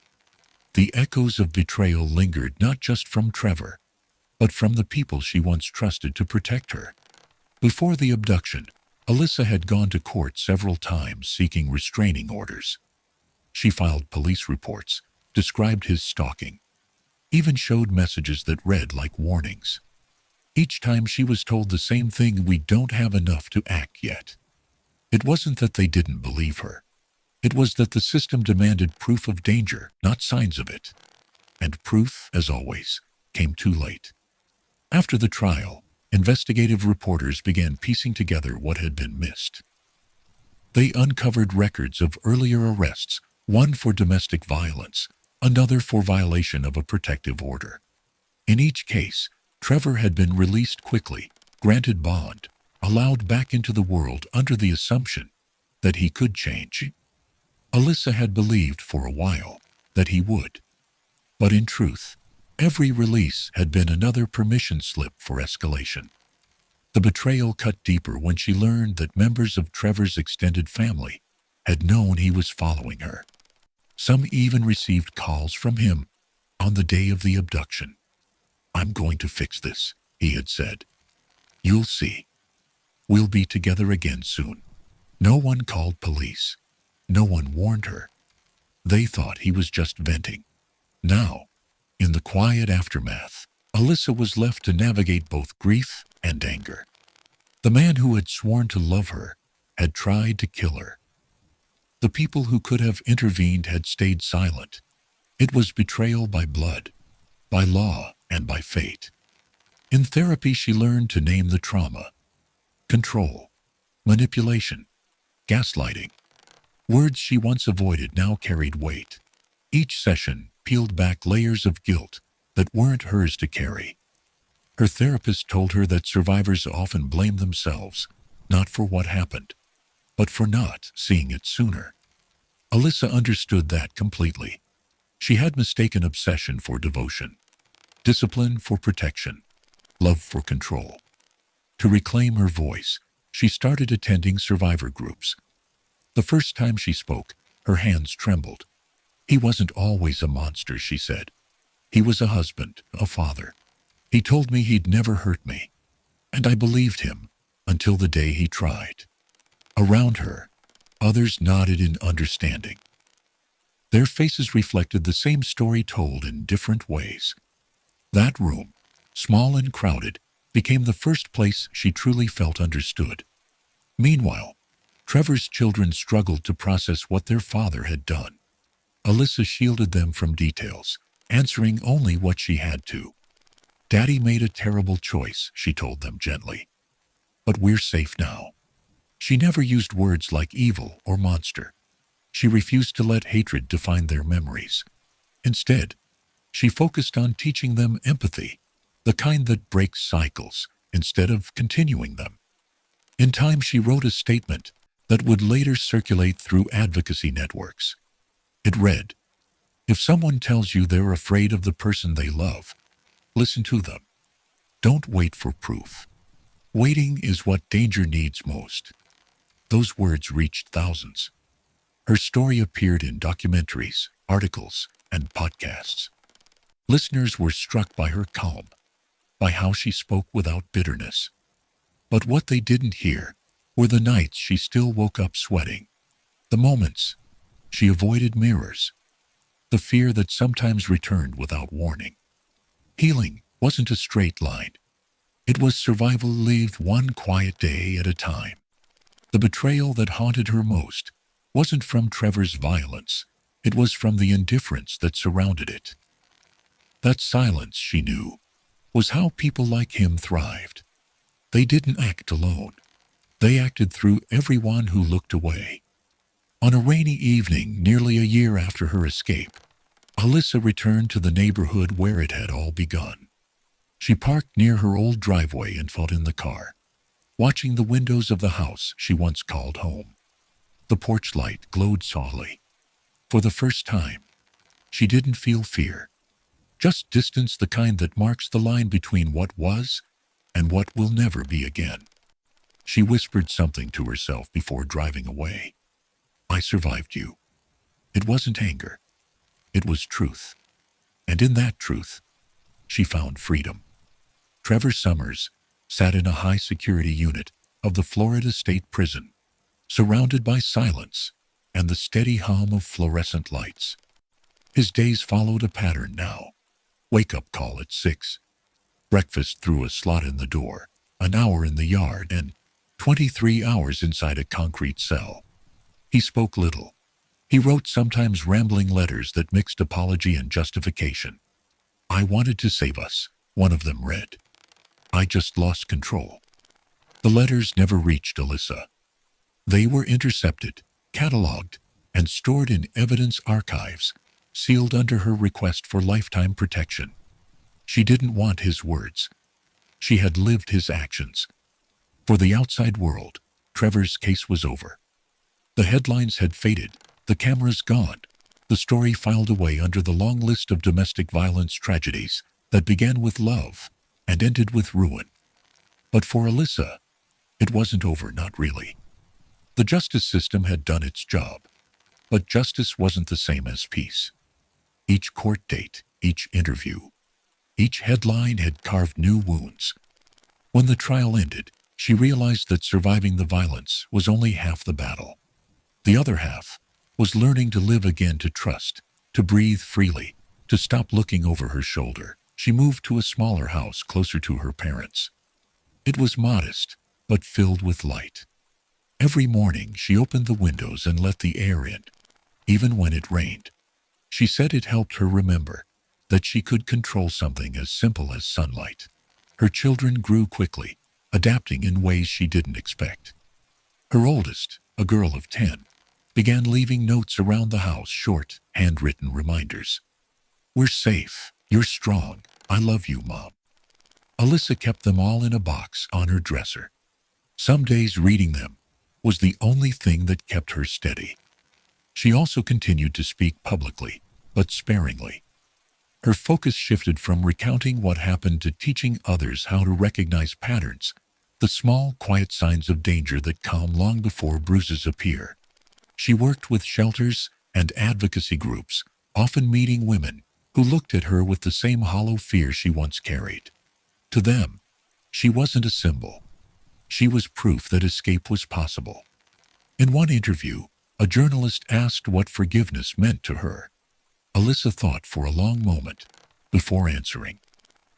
Forgiveness, she said softly, isn't about letting him go. It's about letting myself live. Back inside the prison, Trevor's life became a series of routines without meaning. He earned small privileges for good behavior, worked in the laundry, and attended counseling sessions. In group therapy, when asked why he did it, his response was always the same. I just wanted her back. The counselors noted that he showed remorse, but not understanding the difference between feeling sorry for punishment and feeling accountable for pain. He never spoke about his children, never asked for updates. It was as if the world he once tried to control no longer existed. And in a way, it didn't. Alyssa changed her name legally, not out of shame, but to reclaim ownership of her identity. She took her mother's maiden name, something simple and strong. To her, it symbolized a new beginning, one built on her own terms. She also finished her degree, something she had postponed for years. The night she graduated, her children sat in the audience, clapping wildly when her name was called. After the ceremony, her daughter hugged her tightly and whispered, "We did it." Alyssa smiled. "No," she said. "You helped me do it." Life settled into a rhythm of small victories. There were still difficult nights, moments when the sound of rain against the roof sent her back to that cabin. But those moments came less often. They no longer defined her. One evening, she visited the ocean again, standing barefoot in the sand as the tide crept close. She thought about the journey, the control, the escape, the trial, the years in between. The wind carried the smell of salt and rain, and for a moment, she closed her eyes, and felt peace. Behind her, her children laughed, chasing waves. The sound was ordinary and perfect. For the first time in years, she didn't flinch at the sound of footsteps. She didn't brace herself for danger. Somewhere thrown away, in a prison cell surrounded by silence, Trevor counted days that would never end. His sentence stretched ahead of him, like the walls around his bed unchanging. Absolute, deserved. For Alyssa, the life sentence was different. It was survival, not imprisonment, but endurance. The difference between living in fear and living after fear. And for her, that difference was everything. Mumbai, 2012. The night sky above Bandra shimmered with city lights, the hum of traffic, and the constant rhythm of a city that never really slept. Inside a sleek black sitting inn parked outside an upscale restaurant, a woman scrolled through her phone, her face illuminated by the screen's glow. Her name was Indrani Mukherjee, successful, poised, and powerful. Few people knew where she had come from, and fewer dared to ask. Indrani was known in media circles as a sharp businesswoman and the founder of a rising television network. She was married to Peter Mukherjee, a respected media executive and former CEO of a major broadcasting company. Together, they were a power couple, glamorous, influential, admired. But behind their success was a secret that had been buried for more than a decade. That secret had a name: Sheena Bora. To the public, Sheena was Indrani's younger sister, a bright, polite young woman, studying in Mumbai and working in the same television industry her sister dominated. To those who knew better or suspected the truth was more complicated, Sheena wasn't Indrani's sister. She was her daughter. The story began long before the glitter of success existed. In the late 1980s, in a small town in Assam, Indrani had been a teenager when she became pregnant. Her conservative family, terrified of scandal, hid the pregnancy. When Sheena was born, she was raised as Indrani's sister, not her child. The truth was carefully managed, buried beneath layers of lies and ambition. Years later, when Indrani left Assam for Kolkata, and then Mumbai, she reinvented herself entirely. She built a new identity, a new family, and a new story, one where inconvenient truths had no place. She married twice before meeting Peter, each step climbing higher into India's social elite. By the time Sheena reached adulthood, the lie had become reality. Everyone believed what Indrani wanted them to believe. But Sheena was growing tired of being invisible in her own life. She was beautiful, educated, and ambitious. In 2011, she began working at a television company owned by her mother's network. There, she met Rahul Mukherjee, Peter's son, from a previous marriage. He was kind, thoughtful, and nothing like the world of power his father and stepmother inhabited. The two fell in love quietly, cautiously at first, then completely. When Indrani found out, her reaction was explosive. To her, the relationship wasn't just unacceptable, it was dangerous. If the truth about Sheena's parentage ever surfaced, it would destroy her carefully curated image. The idea that her daughter was dating her stepson would ignite scandal that even her wealth couldn't contain. She tried to end it discreetly. She called Sheena to her office, reminding her of family boundaries and warning her that Rahul was not a suitable match. Sheena refused to listen. She had spent her life being silenced, and she wasn't going to let it happen again. "You can't control everything," she told her mother. Indrani's smile froze. The arguments that followed were sharp, bitter, and relentless. Rahul noticed the tension and offered to intervene, but Sheena refused. "It's just family drama," she said. "She'll calm down." But Indrani never calmed down. Her anger turned into calculation. By the summer of 2012, Sheena had confided in a close friend that she planned to confront her mother and reveal the truth to Rahul, to the family, to everyone. "I'm done with secrets," she said. "If she can lie to the world, I can tell it the truth." She didn't know that her decision had already sealed her fate. On April 24, 2012, Sheena told Rahul she'd be having dinner with her mothers to discuss their future. "It's time to fix this," she texted before leaving her apartment. That was the last message he ever received from her. That night, Indrani's driver waited in the car outside a quiet lane in Bandra. At 9 p.m., Sheena got into the back seat beside her mother and Indrani's ex-husband, Sanjeev Khanna. From that moment on, Sheena Bora ceased to exist in the eyes of the world. The next morning, Indrani told Rahul that Sheena had left for the United States. She claimed Sheena needed a break, that she'd gone to study abroad. Rahul was confused. There had been no talk of travel, no ticket, no farewell.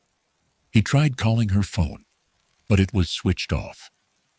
Her apartment was locked. Days turned into weeks, and still there was nothing.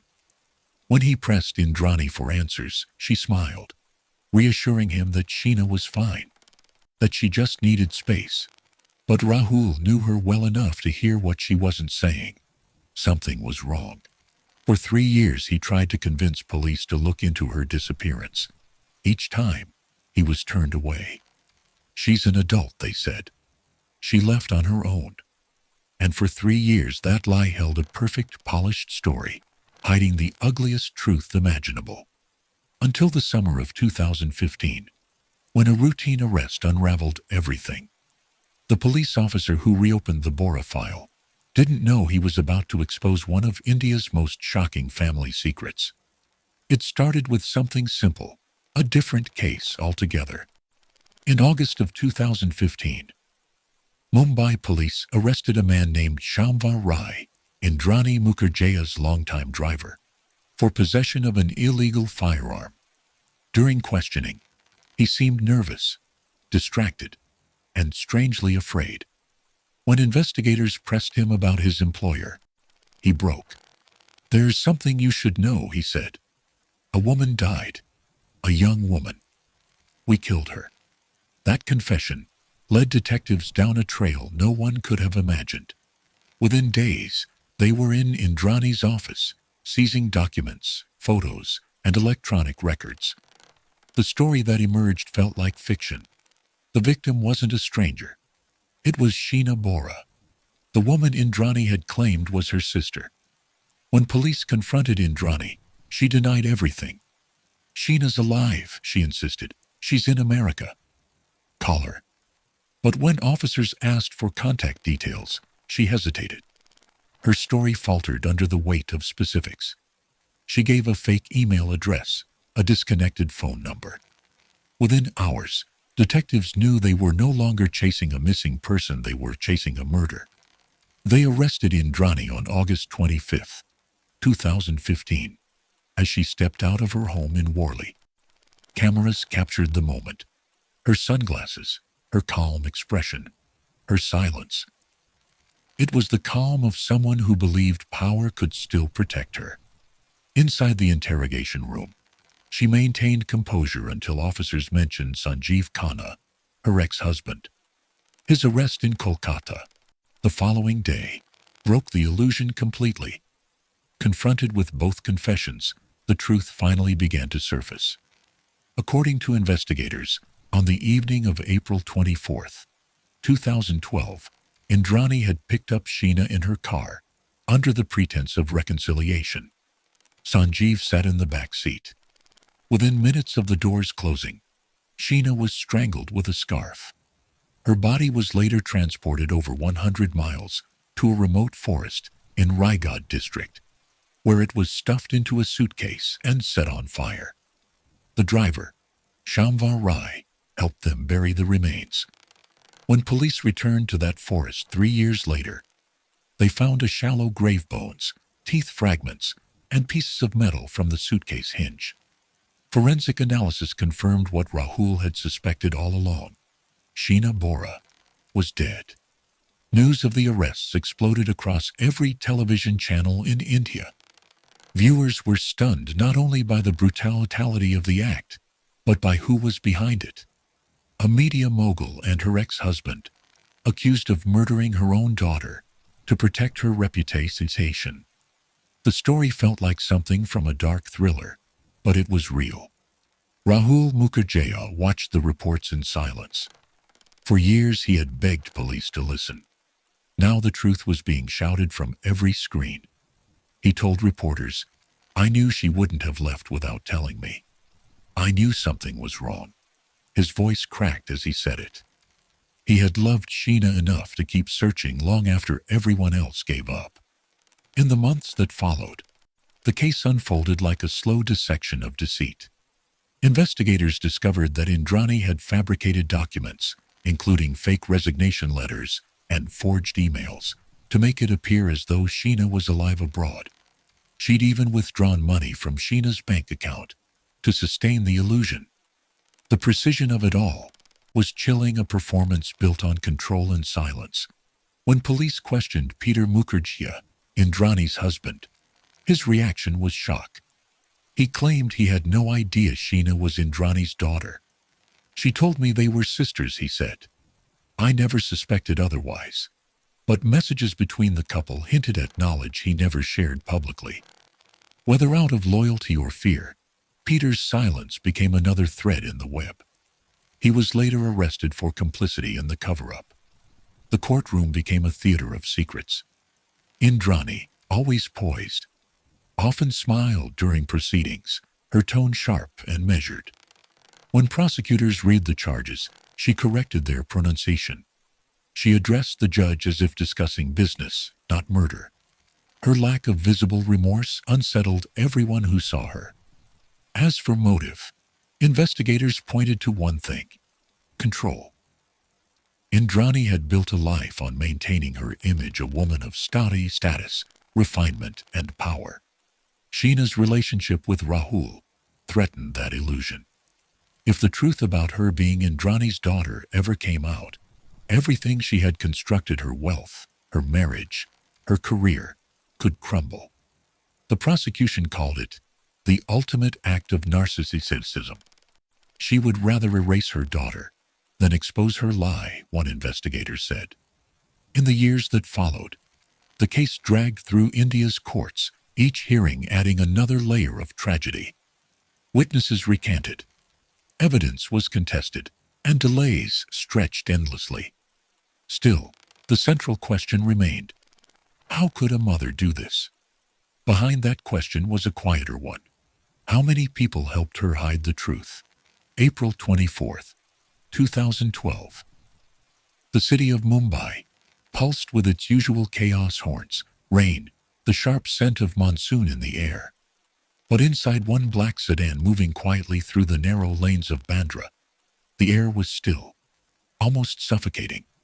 Sheena sat in the back seat beside her mother, Indrani, unaware that this drive would be her last. Ahead, the driver, Shamvar Rai, kept his eyes fixed on the road, silent except for the occasional glance in the mirror. Beside him in the passenger seat sat Sanjeev Khanna, Indrani's former husband, staring out into the darkness, his face unreadable. The car moved slowly, headlights cutting through drizzle as it left the city's noise bind. Sheena had agreed to this meeting, reluctantly. Indrani had promised peace, said she wanted to talk things through, to move beyond the tension about Rahul. "Let's start over," she had said on the phone. Sheena wanted to believe her, she always did. Even after years of distance and deception, she still longed for her mother's approval. The first part of the drive was ordinary. Indrani asked about work, about Rahul, about plans for the future. Sheena answered carefully, her tone cautious, but polite. She didn't see the look that passed between Indrani and Sanjeev. She didn't notice how Indrani's hands trembled slightly when she adjusted the air conditioning. Then, somewhere along the highway near Chembur, the conversation changed. "You need to stop seeing Rahul," Indrani said quietly. "It's not right. You know it's not." Sheena frowned. "He loves me, Mom. And I love him." Why is that wrong? Because it will destroy everything, Indrani replied, her voice tightening. You don't understand what you're doing. Sheena turned toward her. No, you don't understand what you've done, she said. You've lied to everyone, to me, to Peter, to the world. I'm tired of hiding your secret. Those words cut deeper than any blade. Indrani's expression changed, the mask slipped. Rage and panic flashed in her eyes. You ungrateful girl, she hissed. You think you can ruin me? The driver's hands tightened on the steering wheel. Sanjeev shifted slightly, glancing back. Indrani reached into her bag and pulled out a long scarf. She leaned closer to Sheena, whispering something no one else could hear. Then, in one sudden motion, she wrapped the scarf around her daughter's neck. The struggle was brief, violent, and silent. Sheena tried to scream, but the sound died in her throat. Sanjeev held her arms down while Indrani pulled tighter. The driver stared straight ahead, his face pale. The car gliding through the dark like nothing was happening inside. Within minutes, Sheena stopped moving. The silence that followed was unbearable. Indrani sat back, breathing hard, her hands trembling. Sanjeev looked at her, eyes wide, realization dawning too late. What have we done? He whispered. Indrani's reply was close. Ditched. We did what was necessary. They drove for hours that night, past toll gates, through small towns, into the deserted stretches of Raigad district. By 2 a.m., they turned off the main road onto a dirt track, leading into thick forest. Rain had stopped, leaving the air heavy and damp. There, under a canopy of trees, they pulled over. The driver stepped out first, shaking. Indrani ordered him to open the trunk. Together, the three of them lifted the body Sheena, still wearing her blue dress, her hair tangled, her bracelet missing, and placed her into a suitcase. The sound of the zipper closing echoed in the stillness. They dug a shallow pit with their hands and a small shovel the driver had brought. Then Indrani poured petrol over the suitcase and struck a match. The flames flared high, orange against black. For a moment, they lit her face calm, deliberate, almost serene. The smell of burning plastic and fabric filled the air. When it was done, they covered the site with leaves and soil. Indrani stood for a long moment, watching the smoke fade. No one will ever find her, she said quietly. By sunrise, they were back in the city. Indrani's first stop wasn't home. It was an Utrecht, where she withdrew cash from Sheena's account. Then she drove to her office, changed clothes, and sent a text message from Sheena's phone to Rahul. Going away for a while. Don't worry. That single message kept suspicion at bay for years. In the days that followed, she told everyone that Sheena had left for the United States to pursue studies. She even created fake emails to make it believable, messages filled with cheerful updates, written in Sheena's tone. Rahul wanted to believe them. He showed them to friends, saying maybe she just needed space. But something in his gut told him the words weren't hers. The truth, meanwhile, lay buried under red soil in a forgotten forest. The scent of petrol long gone. The memory of that night drive erased by monsoon and time. 3 years later, when police officers unearthed that suitcase, its metal hinges still intact, the past finally surfaced. And for the first time, the mask that Indrani Mukherjee had worn her entire life began to crack. The monsoon rain had returned to Raigad by the time investigators reached the forest clearing in August 2015. The ground was soft, red, and heavy with years of silence. It had been more than 3 years since Sheena Bora vanished. But the driver's confession gave police exact coordinates, a dirt track off the Penkopali Road, a place so isolated even locals rarely went. The officers walked single file, their boots sinking into wet soil. The smell of decay still lingered faintly, though the earth had long swallowed what remained. When they found the pit, It looked unremarkable, just a depression covered in wild grass and scattered leaves. But as they began to dig, fragments surfaced one by one. A metal zipper, a piece of burnt fabric, and the unmistakable white curve of a human voice.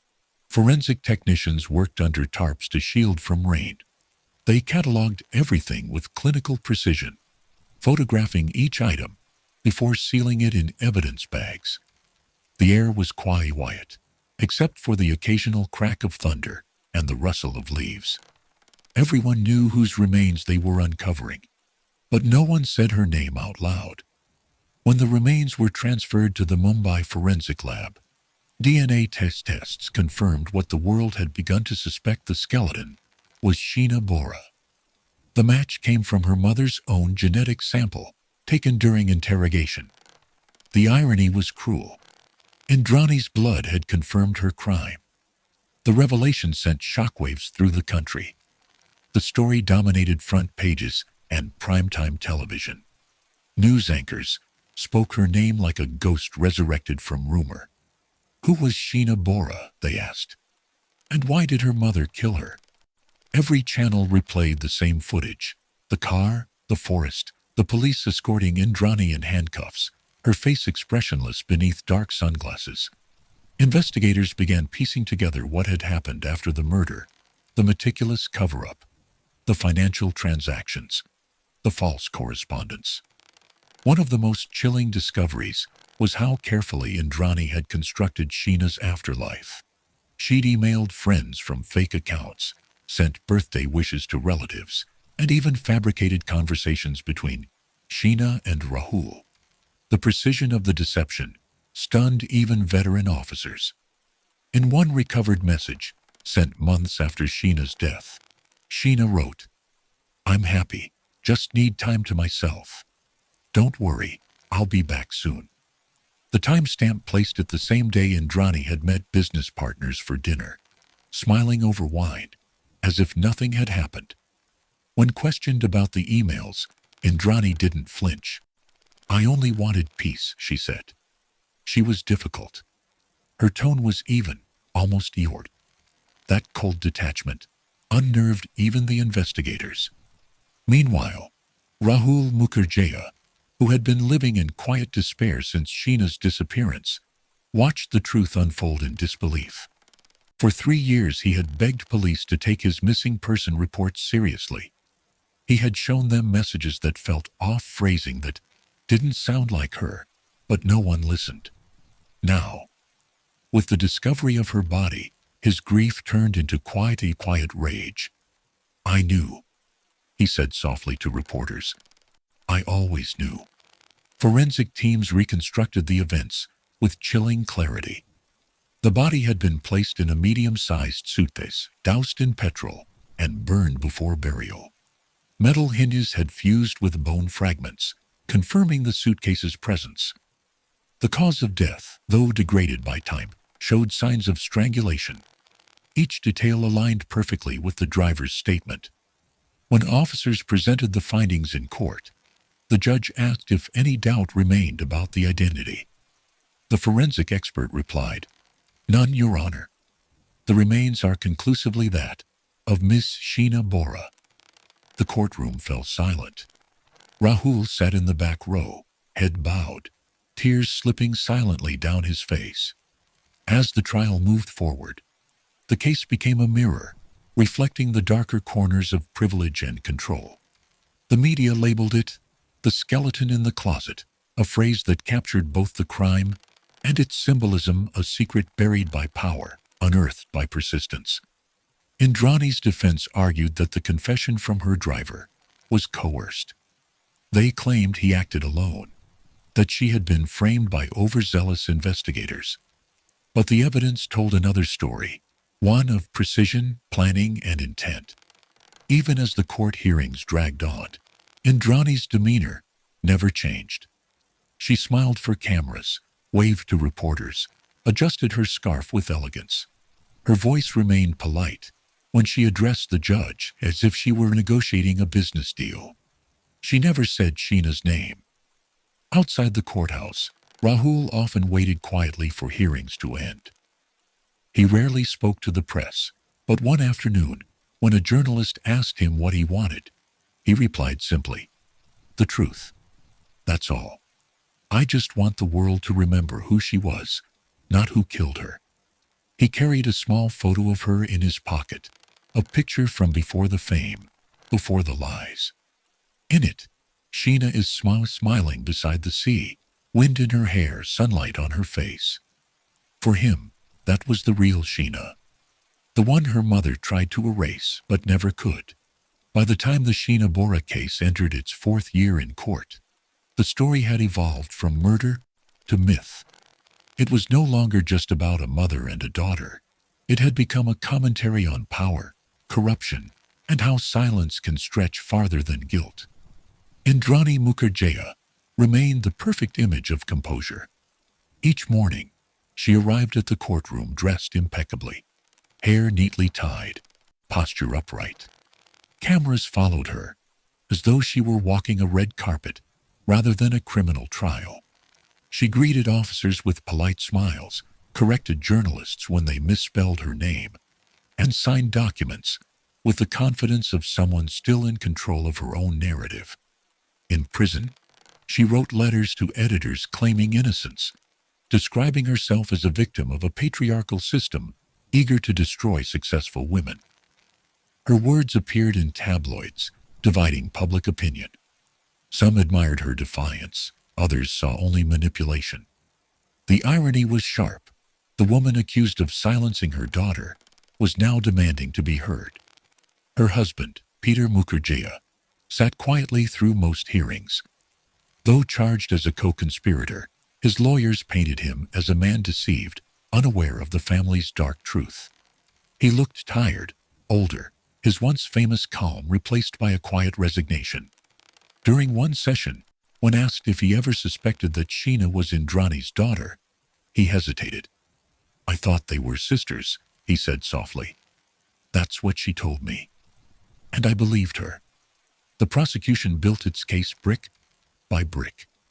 Witnesses included drivers, employees, friends, and forensic experts. Each testimony added another fracture to Indrani's carefully crafted image. The emails, the withdrawals, the cell tower data, all pointed to orchestration. And yet somehow, the case refused to move quickly. Hearings were delayed. Evidence was re-examined. Lawyers changed. Years passed. For Rahul Mukherjee, time felt like a punishment. Every delay meant reliving the loss. He attended hearings even when the proceedings lasted only minutes. He said little, his presence a reminder that beyond the paperwork and the spectacle, there was once a girl who wanted nothing more than to live freely. Behind closed doors, prosecutors whispered their frustrations. They knew the influence people like Indrani still carried: former colleagues, politicians, executives. A quiet call, a delayed document, a missing file. Nothing provable, but felt everywhere. Power doesn't always roar. Sometimes it whispers. And so the trial dragged on. Outside, the public's fascination began to fade. News stories took over the headlines. The Sheena Bora case became a cautionary tale, reduced to a shorthand for betrayal. Students wrote essays about it. Television writers borrowed its details. But the real woman, the young, hopeful Sheena, disappeared again, this time into memory. Inside the courtroom, Indrani's attorneys made their final argument. The prosecution had failed to prove intent beyond doubt. The driver's testimony, they claimed, was unreliable. The physical evidence was circumstantial. "My client may be guilty of many things," one lawyer said, "but not of murder." When the judge finally adjourned for deliberation, the courtroom exhaled. Months later, the verdict arrived quietly, almost without ceremony. Indrani Mukherjee was granted bail pending appeal. The court cited procedural delays and lack of conclusive forensic linkage as reasons. The public's reaction was muted, but those who followed the case closely felt disbelief. How could someone accused of orchestrating her own daughter's death walk free, even temporarily? For Rahul, It was another wound layered atop the first. He refused interviews. He simply said, "The system believes time erases truth. It doesn't." Indrani left the prison the same way she entered it, smiling, waving at cameras. Her confidence looked unmatched. She spoke to reporters briefly, saying, "Justice will prevail." Then she stepped into a waiting car and disappeared into the Mumbai traffic. In the years that followed, appeals continued. Legal motions stretched endlessly. No final verdict was ever truly final.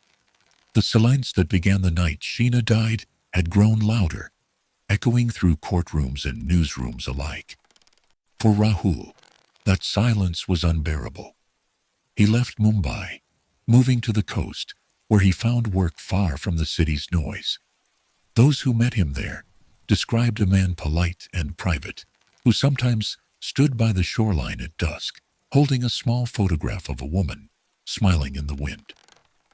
He never spoke her name in public again, but every April 24th, he lit a candle and left it by the water, the flame bending in the sea breeze, flickering small, defiant, and aloof. Hong Kong, 2014. A city of glass and light, where money moved faster than conscience, and success was measured in decimal points.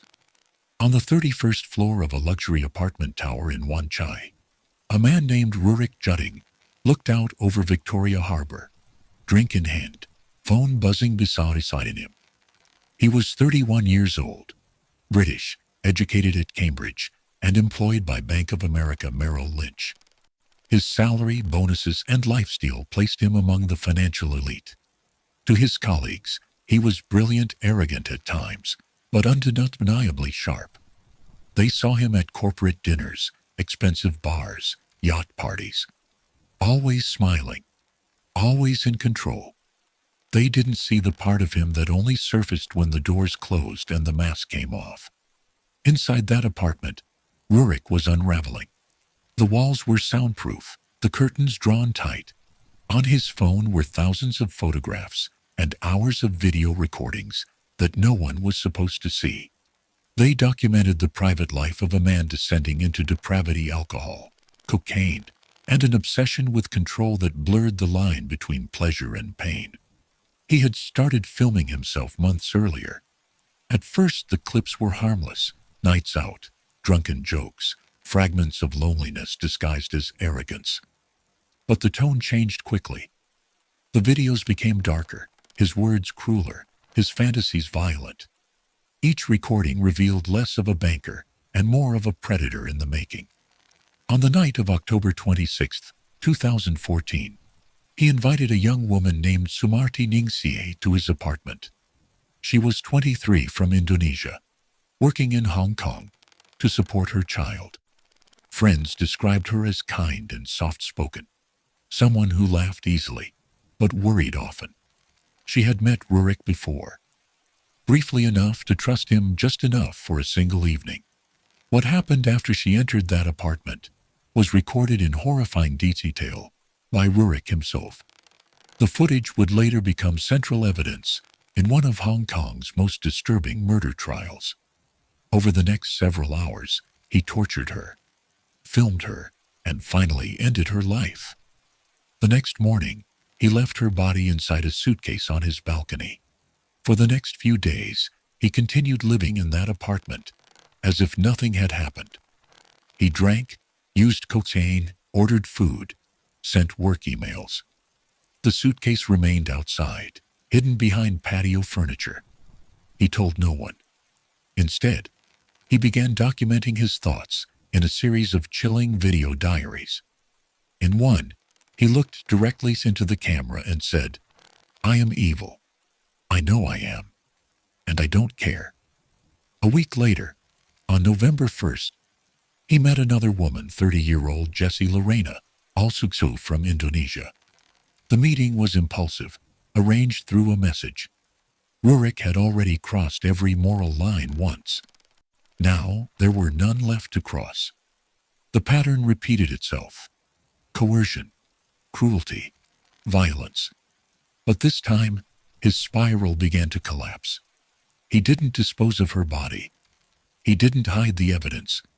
Instead, he kept both victims inside the apartment, as if surrounded by trophies of his own decay. For days, he wandered between rooms, alternating between mania and sobering panic. His recordings grew incoherent. "I'm not human anymore," he said in one video. "I've gone past that." The facade began to crack when neighbors complained about the smell. Security guards knocked on his door. He didn't answer. 2 days later, Rurik called police himself. His voice on the call was calm, even polite. "You're going to need to bring the forensic team," he said. "I did something very bad." When officers arrived, they found the bodies of both women. The apartment was littered with drugs, alcohol, and recording equipment. The videos they recovered would haunt investigators for years. News of his arrest spread fast. British banker accused of double murder in Hong Kong luxury flat. The headlines screamed. In the financial district, colleagues who once admired him hid in stunned silence. They had known him as confident, witty, successful. None had seen the darkness underneath. As investigators dug into his life, a portrait emerged of a man consumed by privilege and addiction. He had spiraled after losing a major client, retreating into sex and drugs as coping mechanisms. He spent thousands on escorts, developed violent fetishes, and began experimenting with domination until fantasy turned into murder. In prison, Rurik alternated between remorse and self-pity. During interrogation, he said, "I was out of control. I wanted to stop, but I couldn't." But the evidence, the recordings, the timestamps, the deliberate preparation, told another story. At trial, the defense argued diminished responsibility due to personality disorder and substance abuse. The prosecution countered with chilling precision. He planned. He filmed. He remembered. He bragged. The jury agreed. The verdict: guilty of murder on both counts. Sentence: life imprisonment. The judge's closing words were cold and clear. "You are a man of high intelligence and privilege, who used both to commit acts of unspeakable cruelty. Your victims came here seeking opportunity. You ended their lives for your pleasure. For that, you will never walk free again." In the end, the mask of the successful banker shattered completely. The luxury apartment was sealed, its windows covered, its walls silent once more. And in a city that prides itself on perfection, the name Rurik Jutting became a whisper, a reminder that even the brightest towers can hide the darkest rooms. Sumarti Ningsi's story began far from Hong Kong's neon skyline in a quiet village in central Java, Indonesia. She was 23, the eldest of 3 siblings, and a single mother to a young son she adored. Her friends remembered her as bright, shy, and fiercely determined. She worked multiple jobs to support her family, always sending money home, always talking about building a better future for her boy. In 2012, she accepted a domestic worker's visa to Hong Kong. The pay wasn't great, but it was enough to change lives back home. For the first year, she lived with a local family, cleaning apartments, taking care of children, and saving every Hong Kong dollar she could. When that contract ended, she began working independently, taking part-time cleaning jobs and occasionally freelance escort work to make ends meet. She never told her family about that last part. For her, it wasn't about shame. It was survival. She promised her son she'd be home by his 7th birthday. In October 2014, she met a client who called himself RJ. He was polite, articulate, and offered more money than usual for just dinner and conversation. "You'll be safe," he said over the phone. "It's just dinner." She agreed. That client was Rurik Jutting. At first, nothing seemed unusual. The two met several times over a few weeks. He was strange, erratic, sometimes charming, sometimes dark. But he paid well, and never crossed boundaries in public. Then came the night of October 26th. Rurik invited her to his apartment in Wan Chai, promising a simple evening. Sumarti hesitated but accepted. She needed the money. Surveillance cameras later showed her entering the building at around 8 p.m. She smiled at the concierge, carrying a small purse. She never came out. Inside the apartment, Rurik had been drinking heavily, his table covered with bottles and lines of cocaine.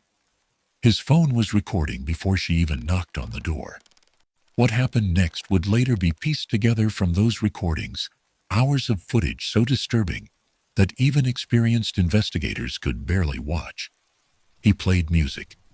He poured her wine. Then, slowly, he began changing the tone, talking about pain, fear, and control. She laughed nervously, thinking it was a joke. When she tried to leave, he blocked her path. From that moment, there was no escape. The rest was methodical. He documented everything, the applause, the struggle, the aftermath. It was as if he wanted proof of his own cruelty. When she stopped moving, he looked at the camera and whispered, "I feel nothing." Afterward, he wrapped her body in a bedsheet and placed it inside a suitcase. He dragged it onto the balcony, closed the door, and sat down to watch television. Hours later, he ordered food. Life and death coexisted in the same room, divided by glass.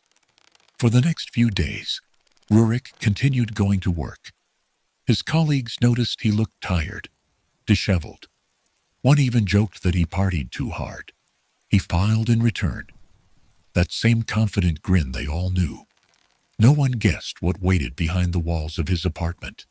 He sent messages to friends about a crazy weekend, laughed about it, and returned to his job, analyzing billion-dollar deals.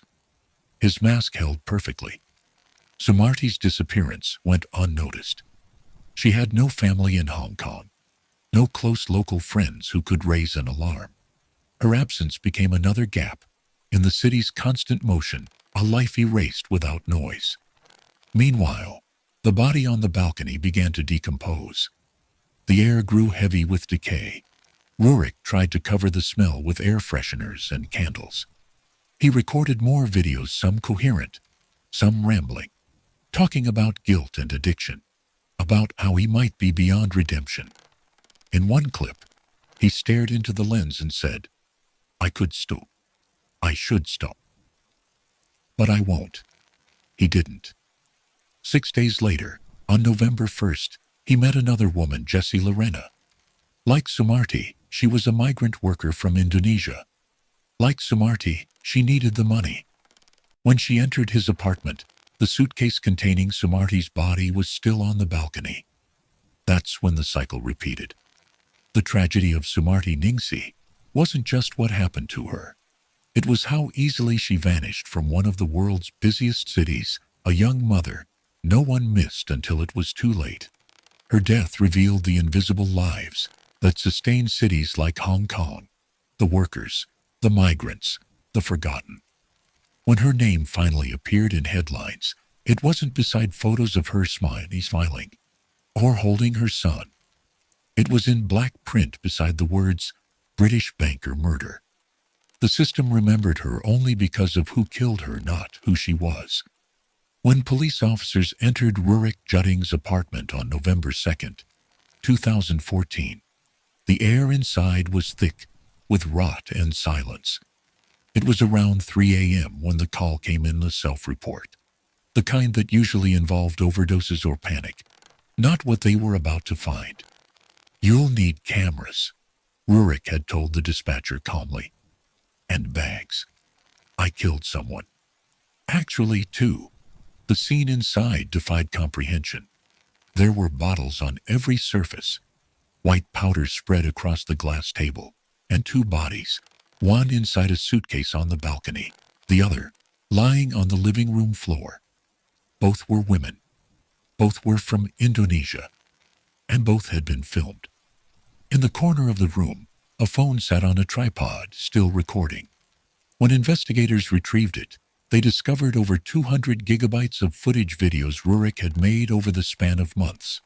Some showed his drug use, others captured the final hours of his victims. The officers didn't watch them all at once. They couldn't.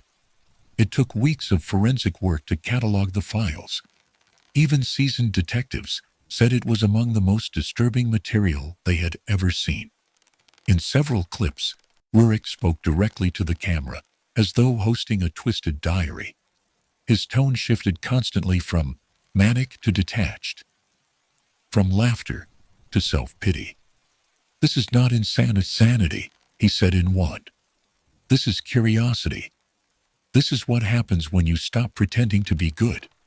In another recording, made hours after Sumarti's murder, he leaned close to the lens. His pupils were wide, his voice slow from cocaine. "No one knows who I really am," he said. "They think I'm just another banker.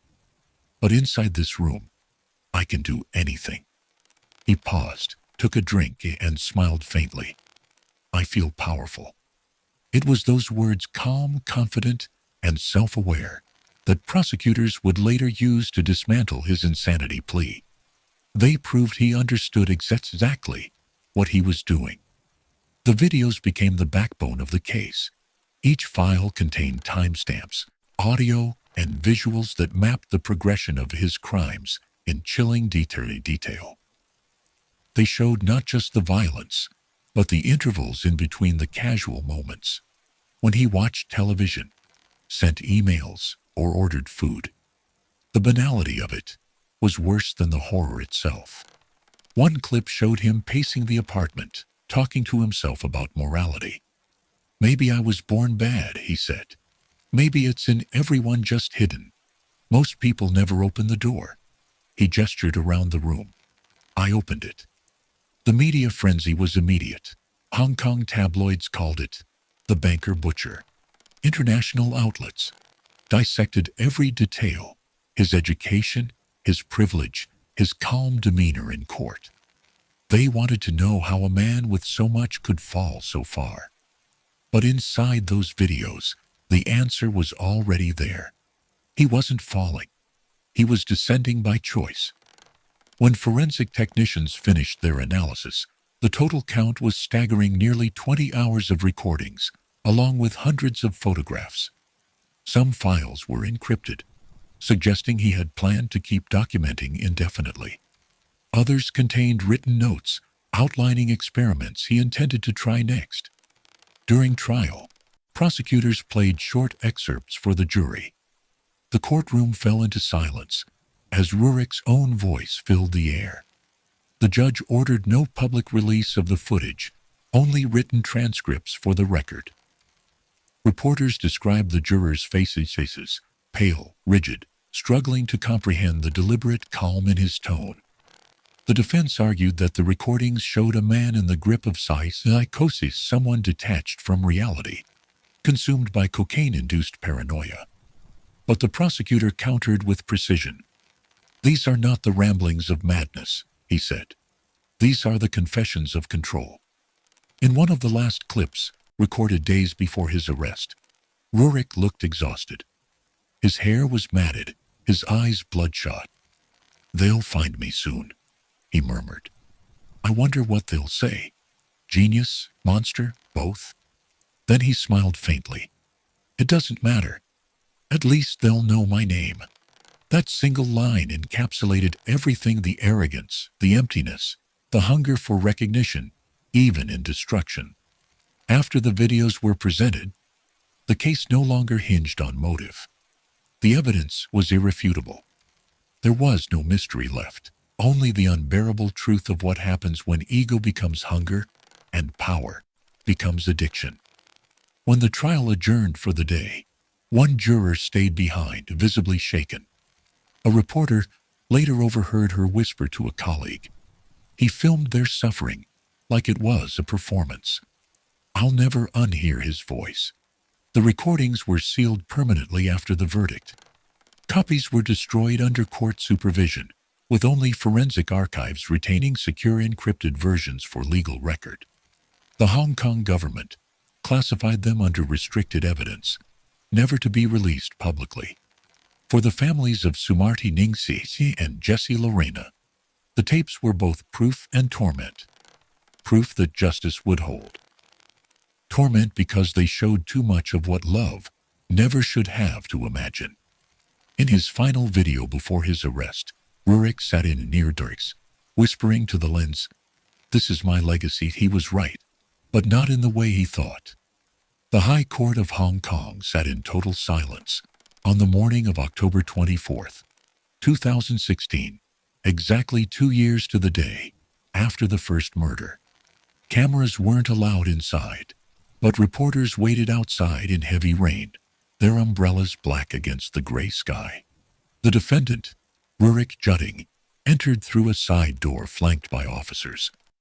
He looked thinner now, almost ghostly. His suit hung loose on his frame. Still, he carried himself with a strange calm, as if walking into another board meeting. Inside the courtroom, the walls were lined with journalists, legal observers, and a small handful of diplomats from the British consulate. The victims' families were absent. The court had deemed the content of the trial too traumatic for them to attend. Only lawyers, jurors, and the judge would hear the full story. When the session opened, the prosecution began by outlining the evidence. They didn't dramatize. They didn't need to. The facts were chilling enough. They spoke of the videos, the photographs, the autopsies.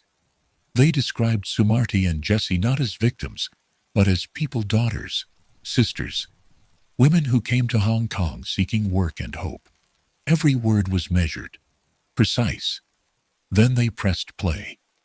The courtroom lights dimmed slightly as a projector flickered to life. For 20 minutes, the jury was shown carefully edited footage, not the full horror, but enough to understand. The room grew heavy. No one moved. No one coughed. Every sound came from the screen. Rurik's voice, calm, distinct, describing what he had done as though reciting a to-do list. When the lights came back on, a juror wiped tears from her face. Another stared straight ahead, expression frozen. The judge called a short recess. Even seasoned prosecutors needed air. During cross-examination, Rurik's defense team painted him as a man, spiraling into madness, and addict suffering from extreme mental disorder, brought on by cocaine psychosis and childhood trauma. They cited his past depression, his reckless behavior, his disconnection from reality. "This is not evil," the lead defense attorney said softly. "This is illness." But the prosecution had anticipated that argument. They presented psychiatric evaluations, showing that Rurik was fully aware of his actions. One report described him as intellectually intact, morally vacant. Another stated he understood right from wrong. He simply preferred wrong. The prosecution replayed clips of Rurik's recorded monologues moments, where he referenced timing, cleanup, and hiding evidence. That, the prosecutor said, pointing toward the monitor, is not psychosis, that is planning. Rurik himself took the stand for 2 days. His testimony swung between arrogance and self-pity. At times, he wept. At others, he smiled faintly, as though amused by the attention. "I wanted to stop," he said once, "but I couldn't. I was chasing something beyond control." The judge interrupted. "Were you aware that your actions would cause death?" "Yes," Rurik replied without hesitation. That was the point. The jury stared at him in disbelief. That single statement erased whatever sympathy might have existed. Over the following days, psychologists, forensic specialists, and law enforcement officials testified. The consistent theme was control over his victims, his image, and even the narrative of his own downfalls of all. The courtroom became a mirror, reflecting the duality of his existence, the successful banker, and the self-proclaimed monster coexisting inside one man. On the 9th day of trial, closing arguments began. The prosecutor spoke quietly, not with anger, but with precision. This case, he said, is about choice. Every act, every recording, every word was chosen. He chose domination. He chose cruelty. He chose to document suffering because it made him feel powerful. That is not madness. That is murder. The defense repeated their plea.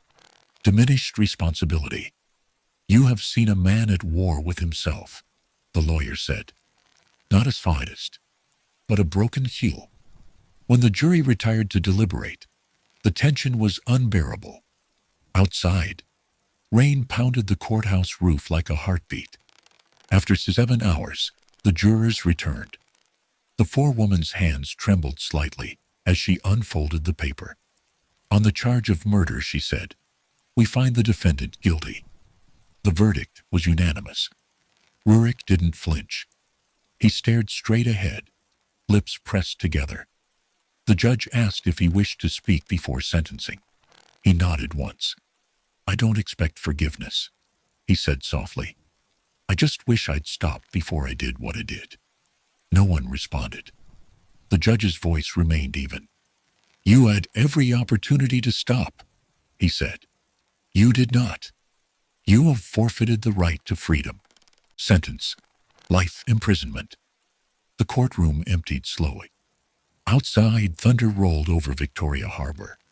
Reporters broadcast the news within minutes, their words blending with the storm. In prison, Rurik was placed under strict observation. Psychiatrists noted he spent hours staring at the wall, rarely speaking. Some said he looked relieved, as if finally caged from his own mind. Others believed he was simply waiting for attention, for infamy, for someone to look into the mirror he had left behind. When the judge's gavel struck the final time, it marked the end of Hong Kong's most chilling trial in decades. But it didn't bring peace. It rarely does. Outside the courthouse, the crowd gathered in silence as word spread. Rurik Jutting, convicted of 2 counts of murder, sentenced to life in prison without the possibility of parole. For many, the outcome felt inevitable. For others, it felt insufficient. How could any sentence equate to what those women endured? Inside the courtroom, as officers escorted him away, Rurik turned briefly toward the prosecutor's table. His face was expressionless, but his lips moved slightly. Later, one attorney said it looked like he mouthed the words, "Thank you." Whether it was mockery or something else, no one knew. He was transferred that same night to C. Stanley Prison, one of Hong Kong's oldest and most secure facilities. His cell, 6 feet wide and 10 feet long, held a bed bolted to the wall, a toilet, a sink, and nothing else. For the first 48 hours, he was under constant surveillance. Doctors noted no signs of psychosis, only deep fatigue. He appears calm. One report read, perhaps too calm. Meanwhile, across the South China Sea, in small towns in Indonesia, 2 families received what officials called closure. But closure was the wrong word. Sumarti's mother fainted when the verdict was announced. Jesse's younger brother said simply, "Now we know the truth." But it doesn't bring her back. Their grief existed far from the headlines, far from the city where their daughters had been reduced to evidence and numbers. The Hong Kong government arranged for compensation airfare, legal assistance, small financial aid for the families. But no amount of bureaucracy could measure what was lost. In interviews, human rights organizations spoke about how migrant workers, especially women, were left invisible in systems that prized wealth over humanity. They clean our homes, raise our children, and die without being noticed, one activist said. Rurik's case forced the city to look at itself. For months, newspapers ran editorials about privilege and power, about how someone so educated, so respected, could commit such atrocities. Psychologists debated whether narcissism alone could explain it. Sociologists pointed to the pressure cooker culture of corporate success, the endless cycle of ambition, loneliness, and addiction. But amid the analysis, the simple truth remained. He enjoyed the power of destruction. In prison, his daily routine became mechanical. Breakfast at 6, work detail at 8, lights out by 9. He kept to himself, reading endlessly theology, philosophy, criminal psychology. He wrote letters to his lawyers and occasionally to journalists, framing himself as both monster and mirror. "If I had been poor," he wrote once, "they would call me insane. Because I am educated and white, they call me evil." Maybe both are true. None of the victims' families responded to his letters. They didn't want to hear from him. They didn't need his reflections. Their lives had already been split before Hong Kong and after. The most haunting detail came years later, when a prison psychiatrist revealed that Rurik had once confessed he couldn't remember the sound of his victim's voice. "It's all gone," he said. "Only silence now." The doctor noted that he said it without sadness, as if forgetting was his final act of control. For Hong Kong, the case faded gradually from headlines. The luxury building where the murders took place was renovated and sold to new tenants. The apartment's number was changed, but locals said the place never felt right afterward. Tenants reported sleepless nights, strange noises, shadows that lingered too long. Rational minds dismissed it as imagination, but others called it something else, guilt echoing through concrete. Sumarty and Jesse were buried thousands of miles apart, but every year on the same date, migrant worker communities in Hong Kong hold a vigil for them. Candles line the harbor, flickering under neon lights. Volunteers read their names aloud, refusing to let them be forgotten. The ceremony lasts less than an hour, but in that hour, the city pauses. Two women, whose dreams brought them across oceans, now exist in memory. Their stories forever entwined with one man's descent into horror. Rurik Judding remains in prison today, serving 2 concurrent life sentences. He is. In interviews years later, when asked if he regretted what he did, he replied, "Regret is easy. Acceptance is harder." He wasn't wrong, but not in the way he meant. For those who lost everything, regret was irrelevant. What mattered was remembering who those women were before he found them. Voice, laughter, lifts, all the things he could never truly erase. On a quiet suburban street in the town of East Sussex, England, the house at number 48 looked ordinary. Red brick, white curtains, a trimmed hedge. To neighbors, it was the picture of domestic calm. A police officer lived there with his wife and children, a man trained to protect others, respected in the community. His name was Carl Bluestone. To outsiders, Carl was steady, polite, and disciplined. He waved to neighbors, helped fix fences, volunteered for charity events. But inside that house, the reality was far different. Behind closed doors, fear lived there. His wife, Jill, had learned how to read the temperature of his moods by the sound of his footsteps. Some nights were quiet. Others were storms waiting to break. Carl's anger came without warning over small things. A misplaced key. A phone left unanswered. A dinner cooked too late. Jill had learned to apologize even when she hadn't done anything wrong. The neighbors occasionally heard shouting, muffled through the walls. But no one intervened. After all, he was the police. Surely things couldn't be that bad.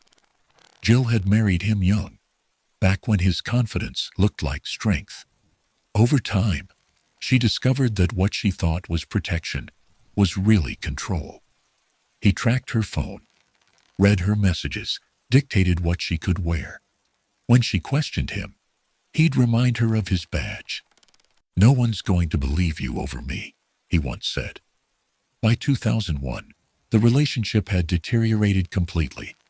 Jill confided in a friend, saying she wanted to leave but didn't know how. "He's watching everything I do," she whispered. "Even my thoughts don't feel private anymore."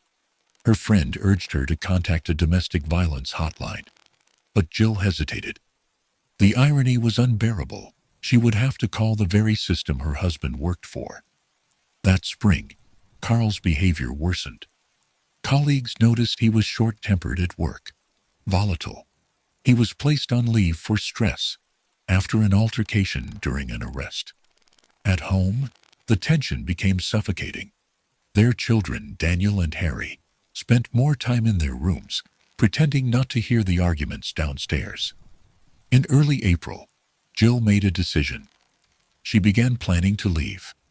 She quietly gathered important documents, hid some money, and confided in her sister, who agreed to help her move out. The plan was simple. Wait until Carl's next shift, pack quickly, and go. She never got the chance. On the morning of April 21st, Carl returned home unexpectedly. He feigned he'd forgotten his wallet. What he found instead was Jill's packed suitcase by the bedroom door. He froze, then smiled a slow, deliberate smile that made her blood run cold. "Going somewhere?" he asked. Jill tried to stay calm. "Just visiting my sister," she said. "You're overreacting." But he wasn't listening. He walked toward her, his hand brushing the side of his holster out of habit. She saw the movement and stepped back. "Carl, please, don't." What happened next took less than a minute. A neighbor later told investigators she heard two sharp bangs, then silence. When police arrived, they found Jill in the living room, 2 gunshot wounds to the chest. Carl sat beside her, the firearm still in his hand, his police-issued service weapon. Upstairs, their sons were locked in their room crying. One of them had dialed 999. When officers entered, Carl looked up calmly and said, "It's done." Then he turned the gun on himself. The news stunned the entire country. A police officer, trained to protect, had murdered his wife in their home and then taken his own life. For many, it was unthinkable.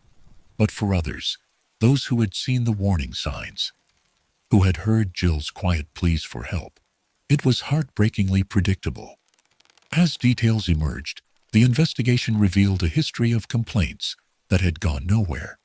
Jill had contacted police on multiple occasions, reporting threats and violence. Each time, her statements were taken by colleagues of her husband. No formal disciplinary action followed. Internal notes mentioned domestic tension, but no immediate risk. The press seized on the story, calling it the policeman's home. It became a symbol of institutional failure, how even those sworn to uphold the law could use it as armor for their own cruelty. The department released a statement expressing sorrow, promising reform. But for Jill's family, words came too late. At her funeral, her sister read a passage from one of Jill's letters. It said, "He tells me that no one will believe me. Maybe that's true, but I still have to try." The church was silent afterward, the kind of silence that follows truth, too painful to answer. In the months that followed, inquiries were launched, policies rewritten, procedures tightened.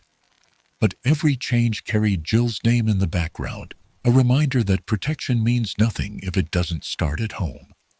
For Daniel and Harry, the boys who had heard everything, life split in two before the gunshots and after. They were placed in the care of relatives, their childhood forever divided by that single morning. Years later, one of them said quietly to a reporter, "He wore the uniform every day, but he was a stranger in that house." And maybe that was the most haunting truth of all, that evil doesn't always wear a mask. Sometimes it wears a badge. The days before April 21st, 2001, were a blur of tension inside the Bluestone home.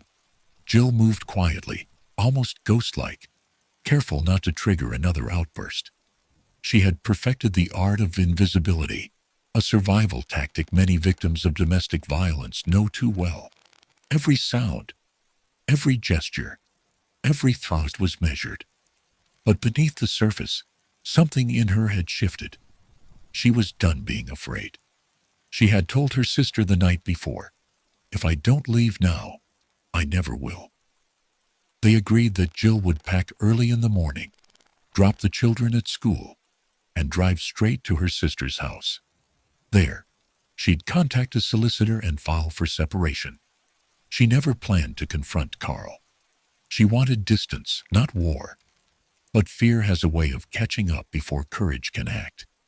Carl had spent the previous evening drinking at a local pub with fellow officers.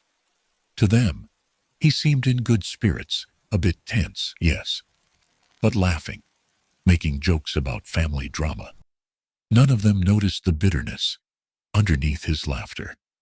When he drove home that night, his thoughts spiraled. Betrayal, humiliation, loss of control. For men like Carl, control wasn't just habit, it was identity. Without it, he was nothing. That morning, he woke earlier than usual. He sat in silence at the kitchen table, staring at the cold cup of coffee he'd poured hours before. Upstairs, Jill moved quietly, collecting the last of her things: birth certificates, insurance papers, the children's passports. Her hands trembled, but she kept moving. She believed he'd already left for work. Downstairs, the front door opened. Footsteps echoed in the hallway. Jill froze. Her heart began to race. She heard the familiar click of his utility belt, the sound of his keys hitting the counter. He wasn't supposed to be there. "Jill?" His voice carried up the stairs. Calm. Too calm. "You going somewhere?" She tried to steady her breathing. "I told you, I'm visiting my sister." He stepped into the doorway, eyes darting to the open suitcase on the bed. "With everything you own?" His tone shifted, amusement dissolving into quiet fury. "You think you can just walk out?" "I need space," she whispered. "This isn't working anymore." He laughed once short, bitter. "You don't get to decide that." What happened next unfolded in seconds, but would haunt witnesses for decades. Carl reached for his holster, a motion so routine it was almost unconscious. Jill stepped back, raising her hands. "Carl, please," she said. "Think about the boys." But by then, reason had vanished. The first shot struck her shoulder. The second hit her chest. She fell instantly, the sound echoing through the house like thunder. Upstairs, their son screamed. The older one, Daniel, grabbed the phone and dialed 999, whispering, "Daddy hurt Mommy." The operator's voice stayed calm, promising help was on the way. When officers arrived, Carl sat cross-legged on the floor, the gun still in his lap. Jill's body lay only a few feet away. "It's done," he said simply, before turning the gun on himself. The story exploded across national headlines. Police sergeant kills wife, then himself. The contradiction was too much for the public to process. A man sworn to serve and protect had become the very danger his wife feared. The department released statements about grief, shock, and the need for internal reflection. But behind those formal words, another truth simmered.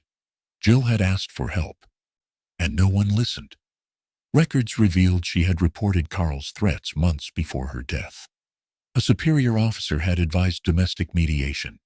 When she called again, after another violent outburst, the report was filed, but never escalated. Colleagues described Carl as stressed but manageable. The system treated warning signs like inconvenience. The official inquest later described Jill's murder as foreseeable but unprevented.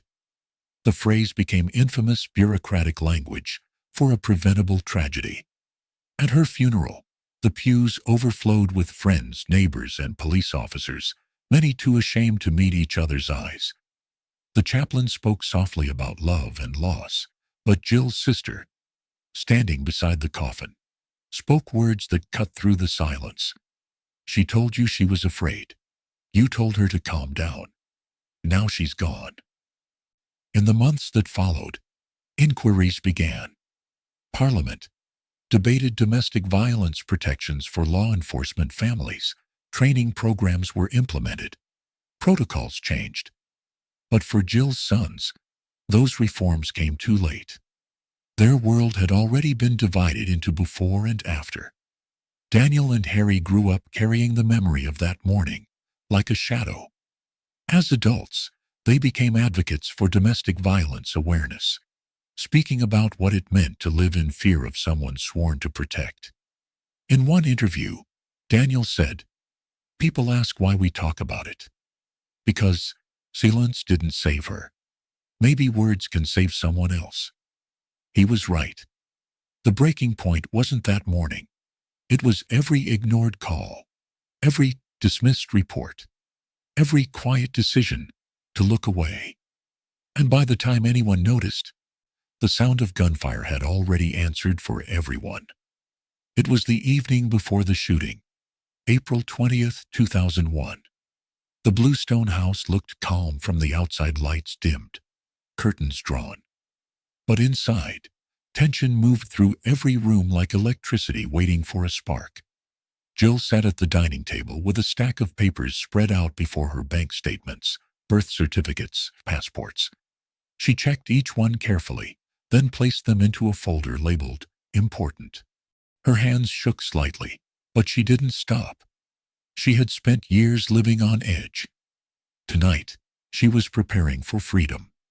Upstairs, her sons were asleep, unaware of the decision their mother was making.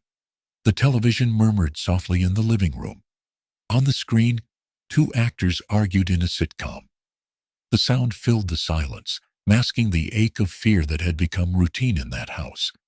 Jill listened for Carl's car in the driveway, counting the minutes until it arrived. He had been working late, or so he said.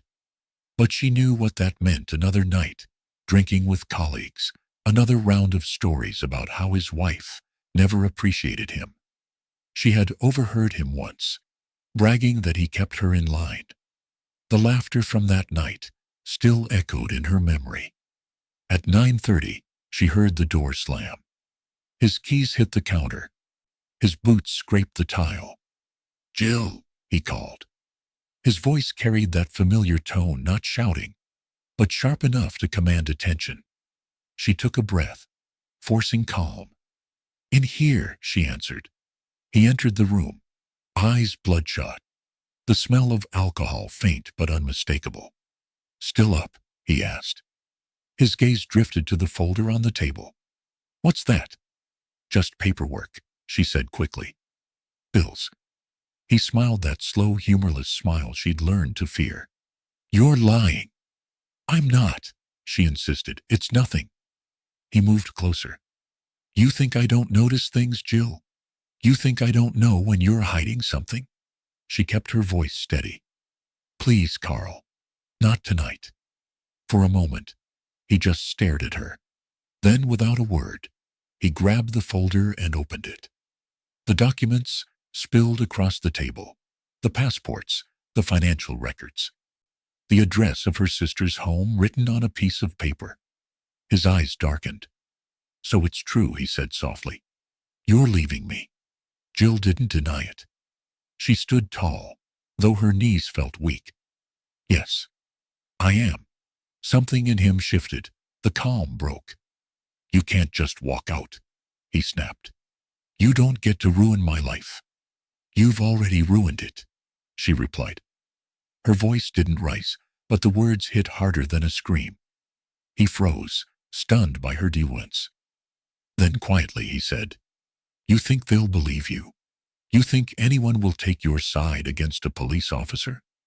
"I don't care," she said. "I just want to live." The silence that followed was heavy, fragile. For a brief second, she thought he might leave. He turned toward the door, muttering something under his breath. Instead of leaving, he walked to the cabinet and poured himself a drink. "You'll regret this," he said. "You and everyone who thinks they can take you from me." Jill didn't answer. She waited for him to go upstairs, waited for the sound of the bedroom door closing before moving again. She gathered what she could: the papers he hadn't torn, the phone numbers she'd written, the cash hidden inside a book. She planned to leave early, before dawn, when the streets were still quiet. That night, she checked on her sons, brushing their hair gently as they slept. Daniel stirred and mumbled, "Night, Mom." She whispered back, "Sleep, sweetheart. Everything's going to be okay." It was a promise she meant, though she didn't know if she could keep it. Downstairs, Carl sat alone in the dark, a half-empty glass beside him.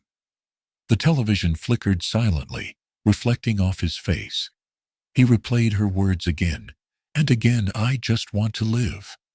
To him, it sounded like defiance, like betrayal. For a man obsessed with control, her independence was the ultimate insult. By midnight, the rain had started. Jill lay awake, staring at the ceiling, listening to each drop hit the window pane.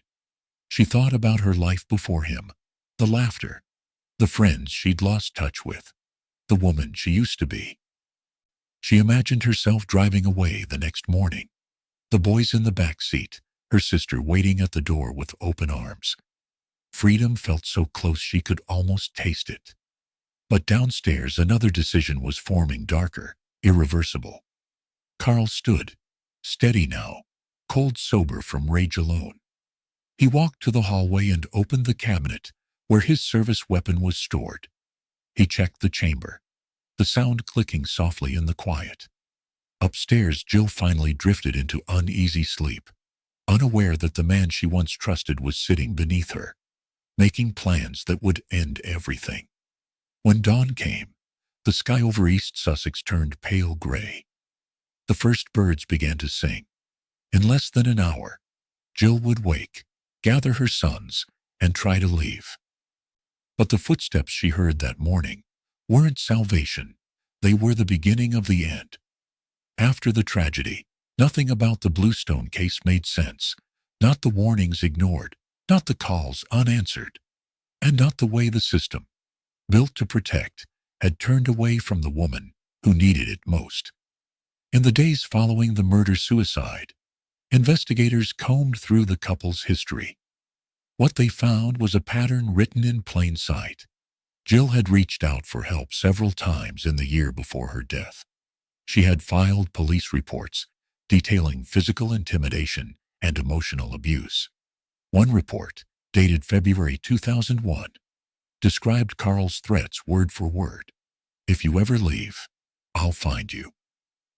Another documented an incident where he followed her to her sister's house and waited outside in his patrol car for hours.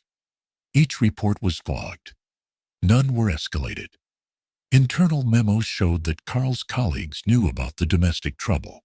A sergeant had even spoken to him informally, advising him to get counseling and keep home matters private. No disciplinary action followed. Carl's record remained spotless, his firearm privileges intact. The department's internal investigation later admitted what everyone already suspected. The system had protected its own. Officers had hesitated to confront one of their own ranks, fearing backlash or professional embarrassment. In doing so, they left Jill defenseless. The inquest held later that year was tense and emotional. Journalists packed the small courtroom. Jill's family sat in silence as evidence was read aloud: call logs, complaint forms, and witness statements from neighbors who had heard shouting but assumed it was just another argument. A friend testified that Jill had once said, "He tells me if I call the police, they'll laugh at me." Maybe he's right. Those words silenced the room. The coroner's conclusion was damning. This tragedy was foreseeable and preventable. Systemic inaction directly contributed to the deaths. The phrase systemic inaction would echo through Parliament and police reform meetings for years afterward. The media framed the story as the betrayal of trust. It wasn't just that a police officer had committed murder. It was that every warning sign had been dismissed because of who he was. A man with a badge had been given immunity by reputation. In the aftermath, the Sussex Police Department launched what they called a restructuring initiative. They created specialized domestic violence units, mandatory reporting reviews, and a confidential hotline for officers' families. But for many, it felt like too little, too late. Policies could change, but Jill was gone. Her sister Margaret became one of the loudest advocates for reform. She spoke at vigils and hearings, her voice calm but cutting. "If a police officer's wife can't get help from police," she said, "what hope does anyone else have?" Her words reached far beyond East Sussex, sparking conversations across the United Kingdom about power, accountability, and silence. One of the most haunting discoveries came months later, during the internal audit of officer complaints. Investigators found that more than a dozen similar reports from officers' spouses had been quietly closed without review. The pattern was clear. Loyalty had replaced responsibility. For Daniel and Harry, growing up meant learning to live with contradictions. Their father's uniform still hung in the wardrobe at their aunt's house, a relic of the man he once pretended to be. Sometimes Daniel would stare at it, wondering how the person who swore to protect strangers could destroy his own family. When he turned 18, he wrote a letter to the police department. It read, "My mother did everything right. She called you. She trusted you. You failed her. Don't fail the next one." He never received a response, but his words were later read aloud during a domestic abuse awareness campaign. By 2010, nearly a decade later, Jill's story had become part of police training manuals. Her case was cited in briefings and conferences as a warning, a permanent reminder that authority without empathy becomes danger. Yet even as reform spread, new cases emerged, eerily similar, each time reigniting the same question: how many red flags does it take before someone is believed? The Bluestone house was sold years after the murders. The new owners repainted, rebuilt, renamed the address. But locals still called it the policeman's house. They said at night, when the street grew quiet, the sound of children creaking sometimes carried faintly from inside. Whether superstition or memory, no one could say. But everyone agreed on one truth: the ghosts that haunted that house weren't spirits. They were reminders. Reminders that silence can kill, and that systems designed to protect mean nothing if they refuse to listen. The years that followed turned the Bluestone tragedy from an isolated event into a case study, one cited in police academies, newsrooms, and government hearings. But behind the reports, beyond the headlines, were the people left to live with what remained: the sons, the families, the neighbors who heard everything and did nothing. Daniel and Harry Bluestone grew up in the care of their aunt, Margaret. Their childhood became a quiet balancing act between grief and survival. Margaret refused to let them be defined by what happened, but she also didn't hide the truth. "Your mother was brave," she told them. "She tried to leave. That's strength, not weakness." For years, the boys didn't talk about their father. Not at school, not in therapy, not even to each other. His name became a locked door, one they both carried the key to, but never wanted to open.